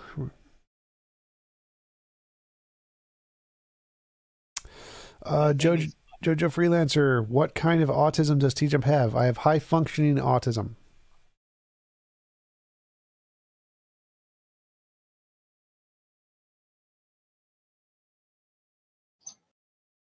What are all your mental health diagnoses? I was diagnosed with dyslexia, dysgraphia, major depression, and high function autism.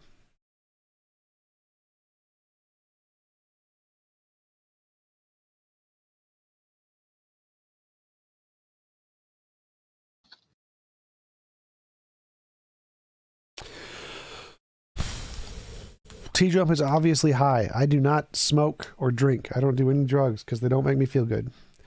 Thank you for the super chat, Frank. Appreciate it as always.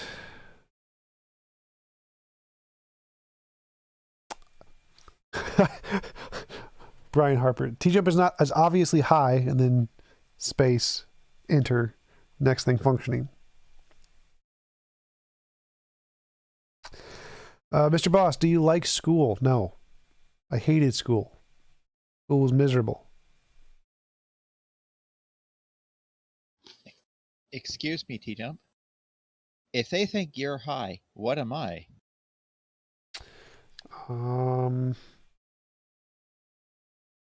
Hopped up out of your mind.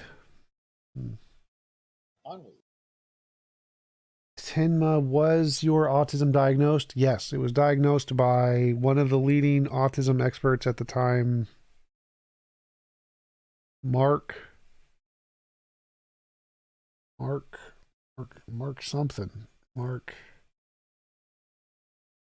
forgot his name. Yes, I was diagnosed by an actual doctor, and I got covered on my parents' insurance till I was 26, or no, I was covered till like last year.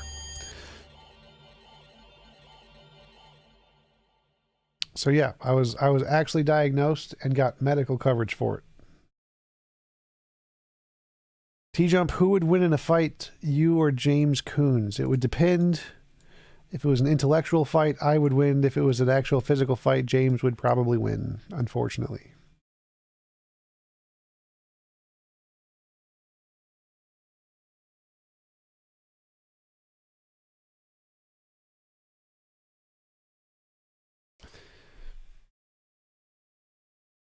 Let's hope it's an IQ fight.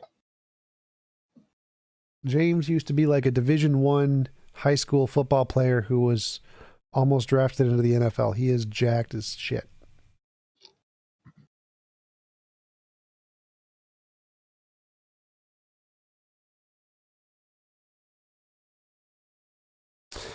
Neat Books, do you still lift? Nope. I kind of, as soon as I got my happiness and no longer solved my depression, I stopped caring and stopped exercising, and I've gained like 40 pounds. I'm like at 240 right now. I'm super fat.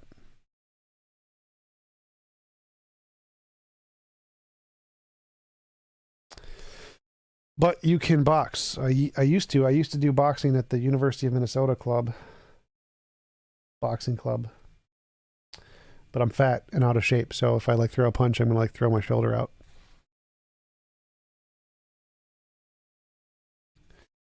Yes, James is jacked.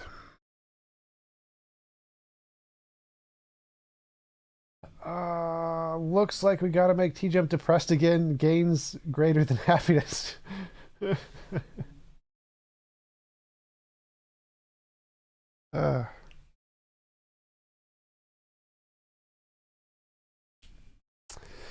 Is the righteous gemstones amusing you? What is the righteous gemstones?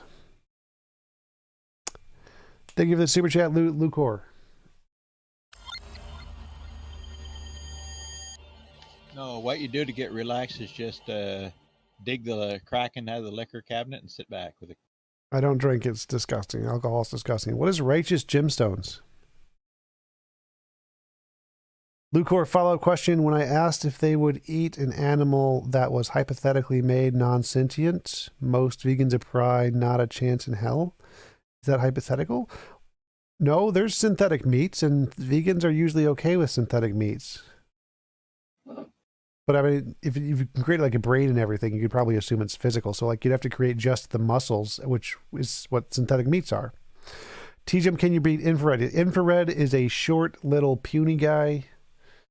He's like 5'4". He weighs a third of what I do. I would almost definitely beat him in a fight. Also, he can't box.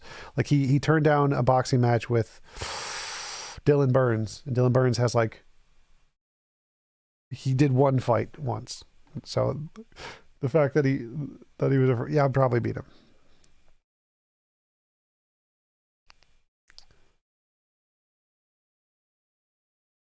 TJump, I'm vegan and I wouldn't have a problem with it if it tastes good and is healthy. I imagine he's talking about artificial meats. So we have a vegan in the Discord and he says he would not have a problem with it.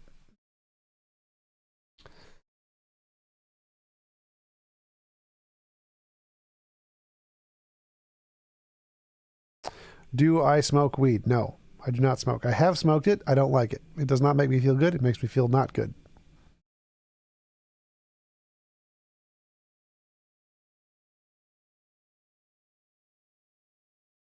You salty Dodger Nobu, so what's your vice? Ryan Lyon is correct. It is hot blondes.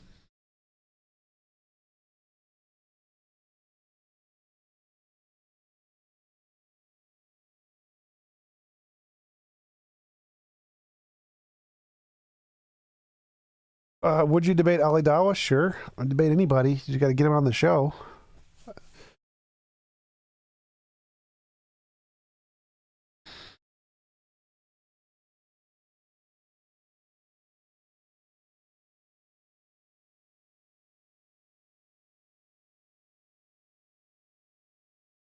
Is there an after show text chat? Main stage chatter.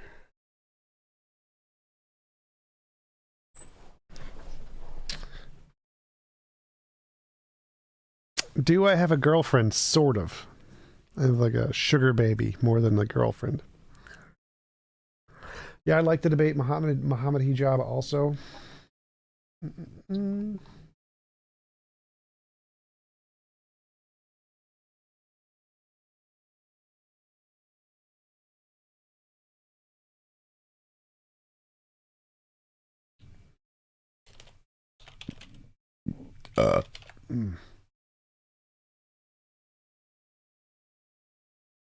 After show chat. Yoink.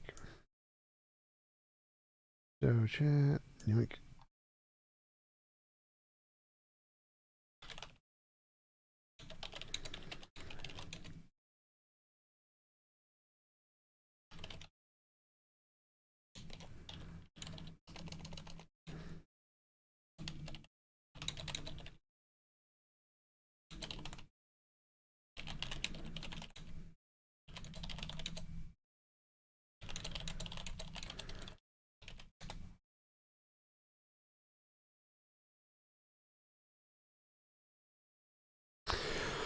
Would I debate a prostate prophet? Sure.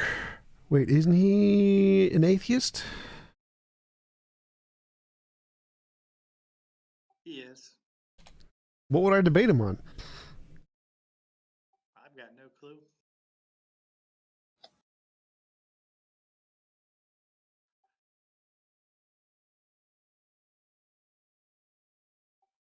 He's at least a little fun though, because he debates like the worst Muslims I've ever seen. Like his latest one was with a weird guy, like ate grapes. What's his name? Have you seen my last two debates with Muslims?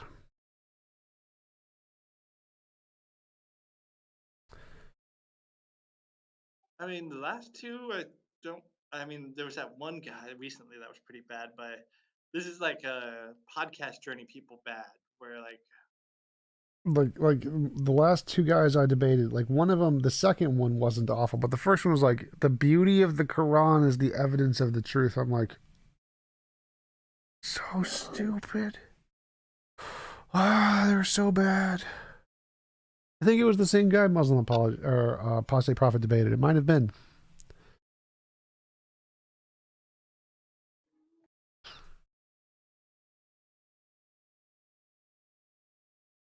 Christian Prince would be a debate candidate. I don't know who that is. Christian Prince. Christian Paste. Christian Prince. Oh, he's a Muslim guy? Christian Prince YouTube. Can you send me a link to his YouTube channel so I can like find it? Send him an invite. That one might be at favorites bar.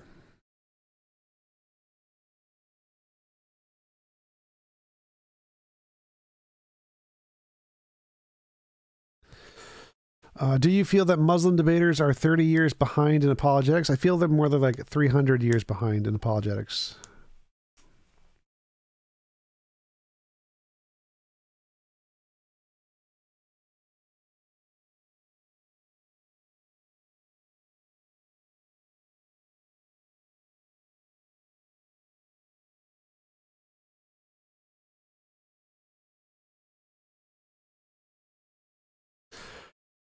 What do you think about starting college in 30 plus? If you have the money, I think college is a gigantic waste of money, but I think if I had the money, I'd definitely do it for the parties mostly, not because I want an education.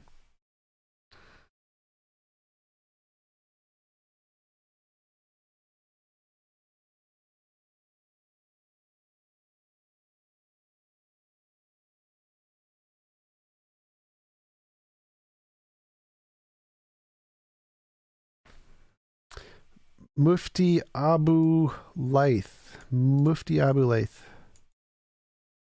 Like, if you guys can get these people on the show, like send them an email, see if they'll come on the show, because I don't know how I'm going to get them on the show, especially Muslims like never come on, almost rarely.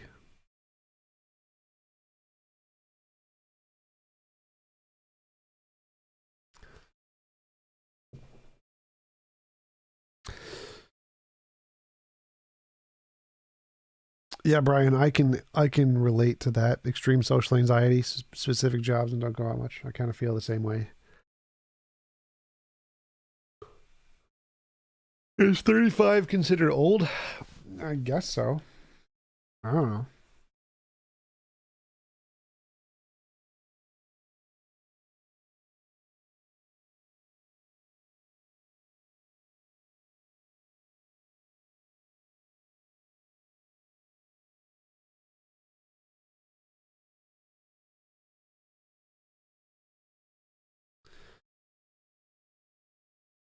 Thanks, Jojo. You send it in the probably, yeah, private chat. We'll check it out later. I have Kennedy. I've emailed Matt Powell multiple times. He never emails back.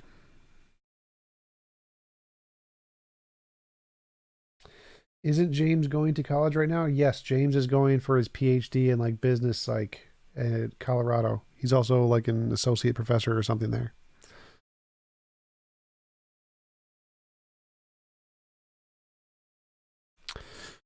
TJump ever played Star Citizen? Nope. Star Citizen is on my list of GameFly games, so I'll get to it eventually. I'm currently playing Far Cry 6.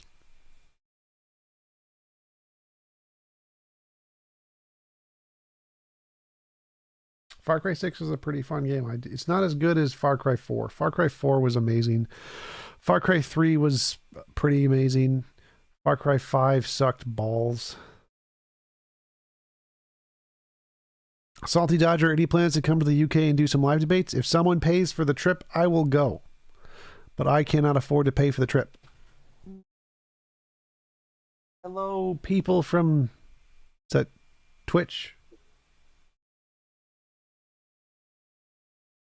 Dying Light is also on the list.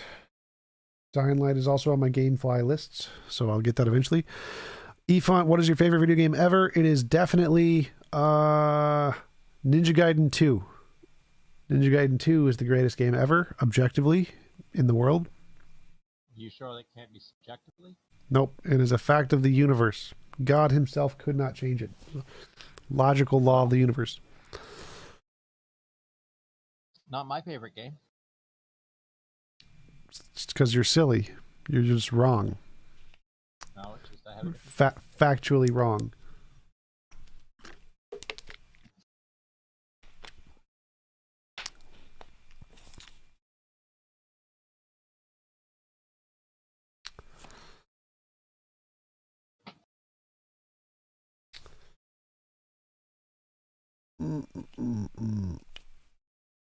Shinmu. That game is also on my list. I have like 50 games on my list. Upcoming GameStop, Gamefly games.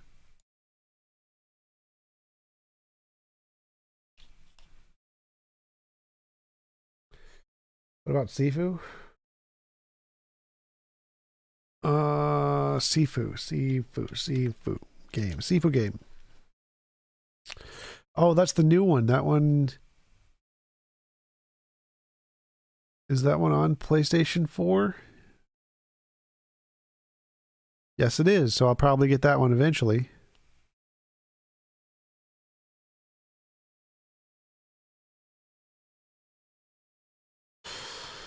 Gamefly.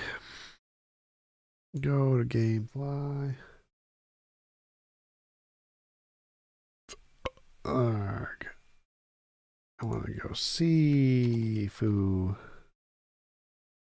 Sifu PS4 Vengeance Edition. Rinse. Added to queue. So I added that one to my queue.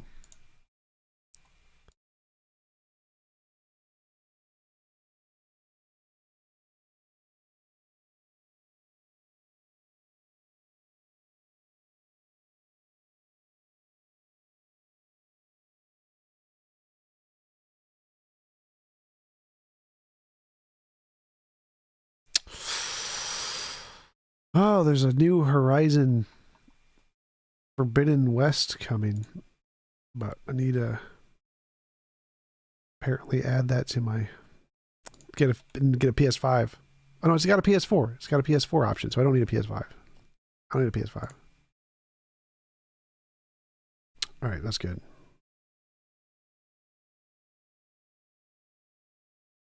Go to the bottom.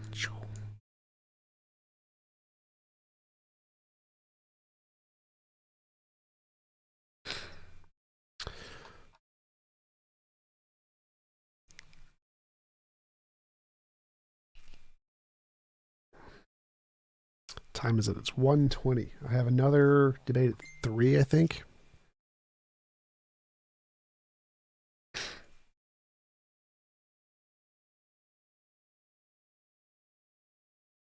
Ooh, what's the topic at 3? The guy I had on earlier, Charles, the young Earth creationist guy, the young Earth creationist secular Jew guy.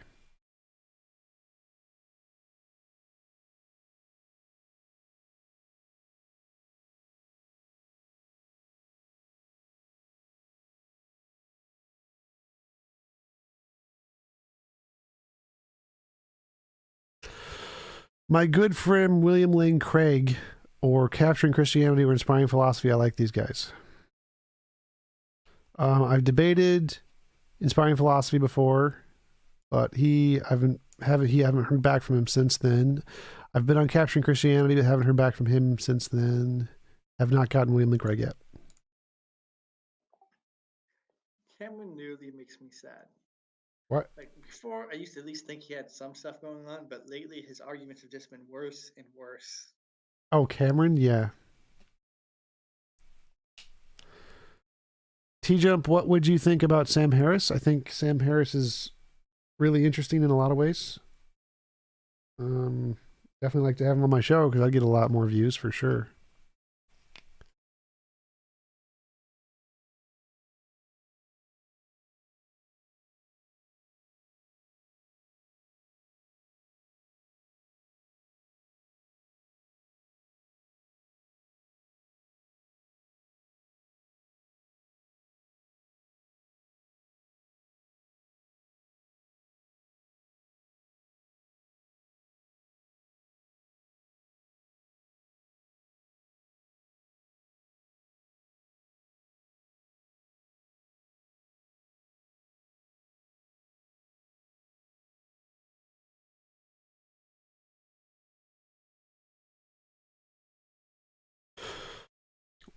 Yeah, William Lane Craig, stop ducking TJump. That's right.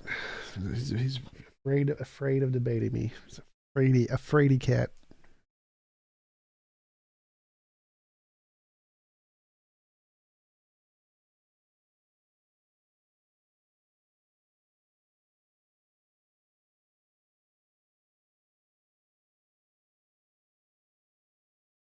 So what we need to do as a community, get TJump to buy a tabletop simulator. I don't know what that means. Tabletop simulator. So, Tabletop Simulator is a game that allows you to play almost any board game. You can like find people who have made these in this engine, and then you can just play. And most of them are for free. So you can play like Settlers of Catan, Secret Hitler, all those games. Only buying the base game. You buy Tabletop Simulator, then you can play all the rest for free. For what? PC. PC tabletop simulator. Yeah, it should be on Steam as for sure. It's on Steam. I don't know anywhere else. I think you can get on tablets too. I think. Yeah, but people play D&D on it. People play deck builders. As I already mentioned, the other board games. It's very versatile. So so it's board games. Got it. That's why tabletops. I get it now. Tabletop simulator. Right.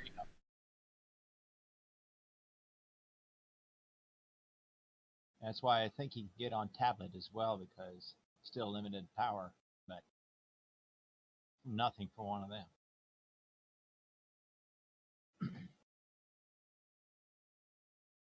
You said it would be evidence for your moral model if all AI developed a moral system that aligns with your moral. How would you delineate between an AI like that and an AI that was intentionally designed to value the opposite?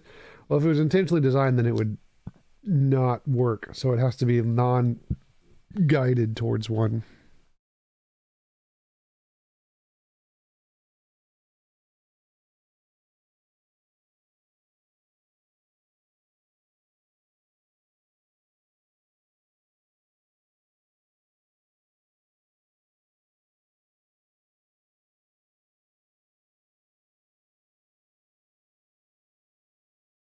Tom, how you doing? All right, how are you? I'm okay. I was just streaming when you did the interview, so I've not had time to watch it yet. But how do you feel like it went? If you've not already talked about that to death. I think it went really well. Like, I think it definitely, I think I showed that I could mimic his position pretty effectively. Just by semantically changing the definitions. I don't think it's particularly difficult to do. I also thought it was interesting. He said that when we got into the argument about is it logically possible to have omnipotence without omniscience, I thought that was a really interesting part of the conversation. I think it's really strange that theists can't find it logically possible to have an omnipotent thing that isn't conscious. I thought that was an interesting thing. And then the tropes part, I think that was a unique part, because I had never, that's not an argument any theist has brought up before, where the tropes as a thing in metaphysics, because one of his arguments is that the reason it's reasonable to accept the hypothesis he's positing is because it fits into our background knowledge, and background knowledge is acceptable if it's something accepted in the field of metaphysics, and tropes is such a thing. So that's not an argument I've heard before, and so he's going to send me his paper, and I'll look into the tropes thing to see if that can be mirrored, which it probably can. But that is That's what he means by accepted there as well, because it's not like it's an uncontentious take. You know, like it's one available take, but it's not like it's a settled discussion or something. Yeah, he's just saying that anything can qualify as background knowledge if it's accepted to be able to have some kind of virtue in the field of metaphysics to be able to answer some question, then it's reasonable in some sense. But yeah, the fact that it's not I see. widely accepted is definitely, it could be a plausible argument against it. But I brought up the argument that what in my epistemology counts as background knowledge is things that have an empirical basis, things that have made novel predictions in the past. And if it doesn't do that, then it doesn't count as background knowledge. If it doesn't do that, it's essentially no different from fairies or unicorns.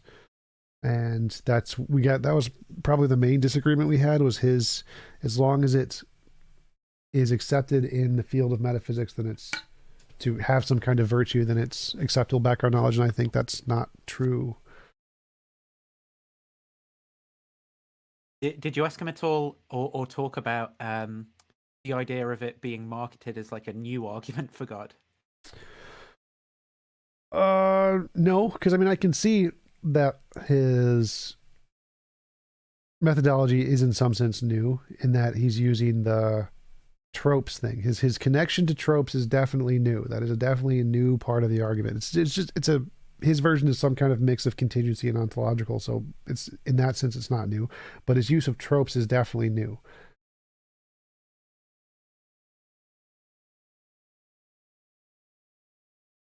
Like, I've never heard tropes being posited as a reasonable thing to use as a basis to come up with some kind of metaphysical explanation before, so that part's new. So how did he get from tropes to God then? God is a just trope. that they need to be grounded. Oh, okay, right. So yeah, his argument is that his argument had like 3 or 4 parts that we went into, the parts that I mirrored. There was a whole bunch more parts in his definition of what qualifies as a trope that we didn't get into. So in the 2 hours we talked, we went through the 4 parts of his argument. That starts with the definition of God, which is omnipotent and perfectly good. And then there was a working hypothesis, which was I forget the word, it starts with the D, but it means that anything that is good will expand its goodness, or goodness diffusion, that's it, diffusion principle of like goodness diffuses. And he says then he has an assumption where existence is good, therefore there's an entailment that because God is definitionally omnipotent, which requires him to do all perfectly good actions, and with the working principle that goodness diffuses, he will necessarily create existence because it entails goodness. That was his argument, essentially. But I find those views interesting as well, because it's like, so I guess you could say God still freely creates, but it's like God had to create. Seems more like a kind of machine or something, than a sort of personal agent doing something with their free will. Yeah, I think he'd probably take the route of he has the desire, but he doesn't actually take the action without his freeness capability. So his freeness capability allows him to take the action. Kind of gibberish.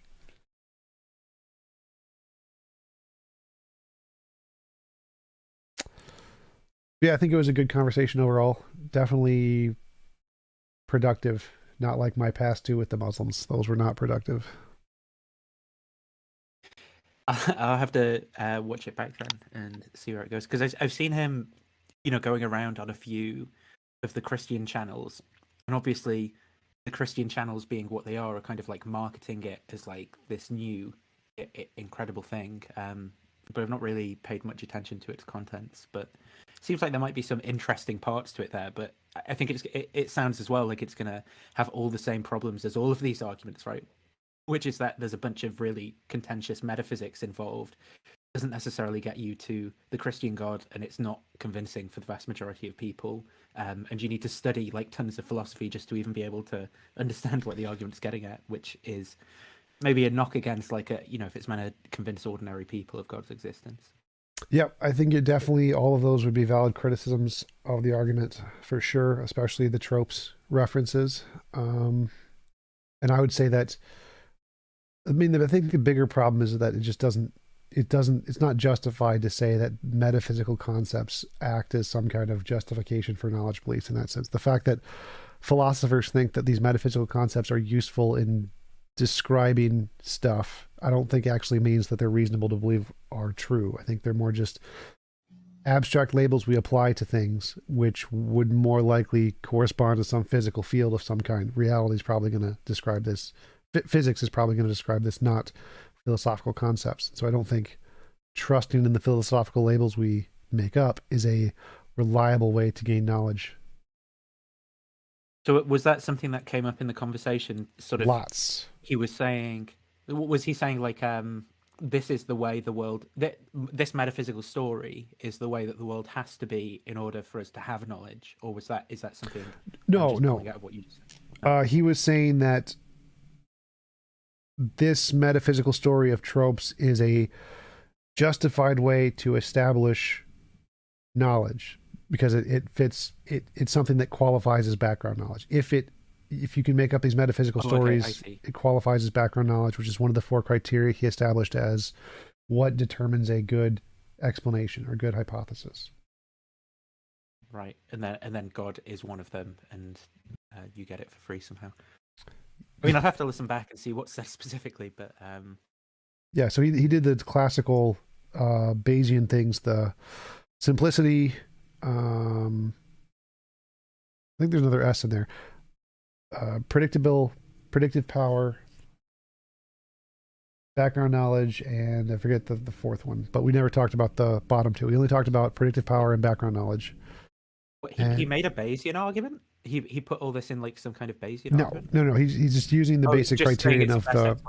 Like my problem with Bayesian epistemology is the fact that you can pack all of the dubious claims into the priors to make it seem like the argument is more reasonable than it actually is, because you can say that like one of the things is if it explains the past data, then it has predictive power or explanatory power. So like if there's a gold brick in my room and I make up a hypothesis of a leprechaun who likes gold bricks, that would explain the data of a leprechaun. And so it fits that criteria, the Bayesian criteria of predictive power in that sense, which I think is terrible. Because he's taking it from Swinburne, and Swinburne uses the Bayesian stuff.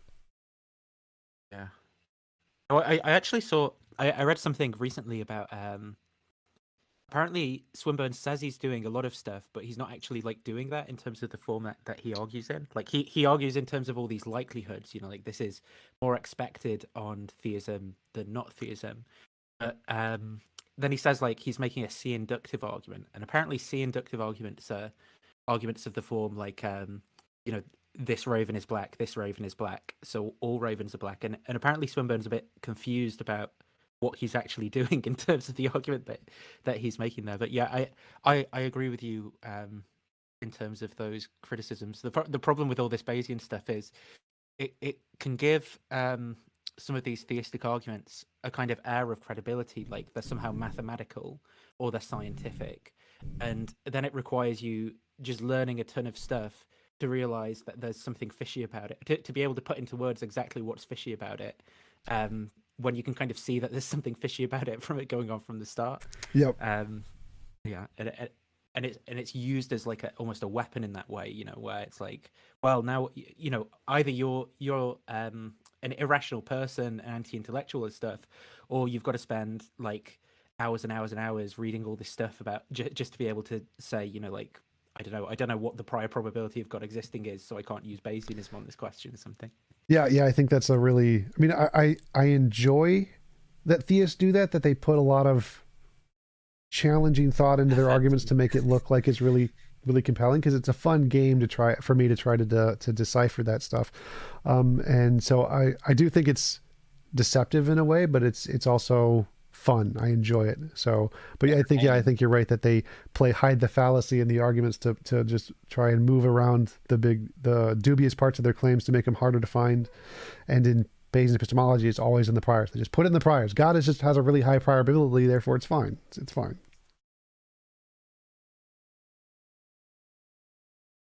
So it's a really simple theory, though. Anyway, I'm gonna head off, Tom. But yeah, I'll watch that back and see how it goes. Yep. Let me know what you think. Good talking to you. See you later.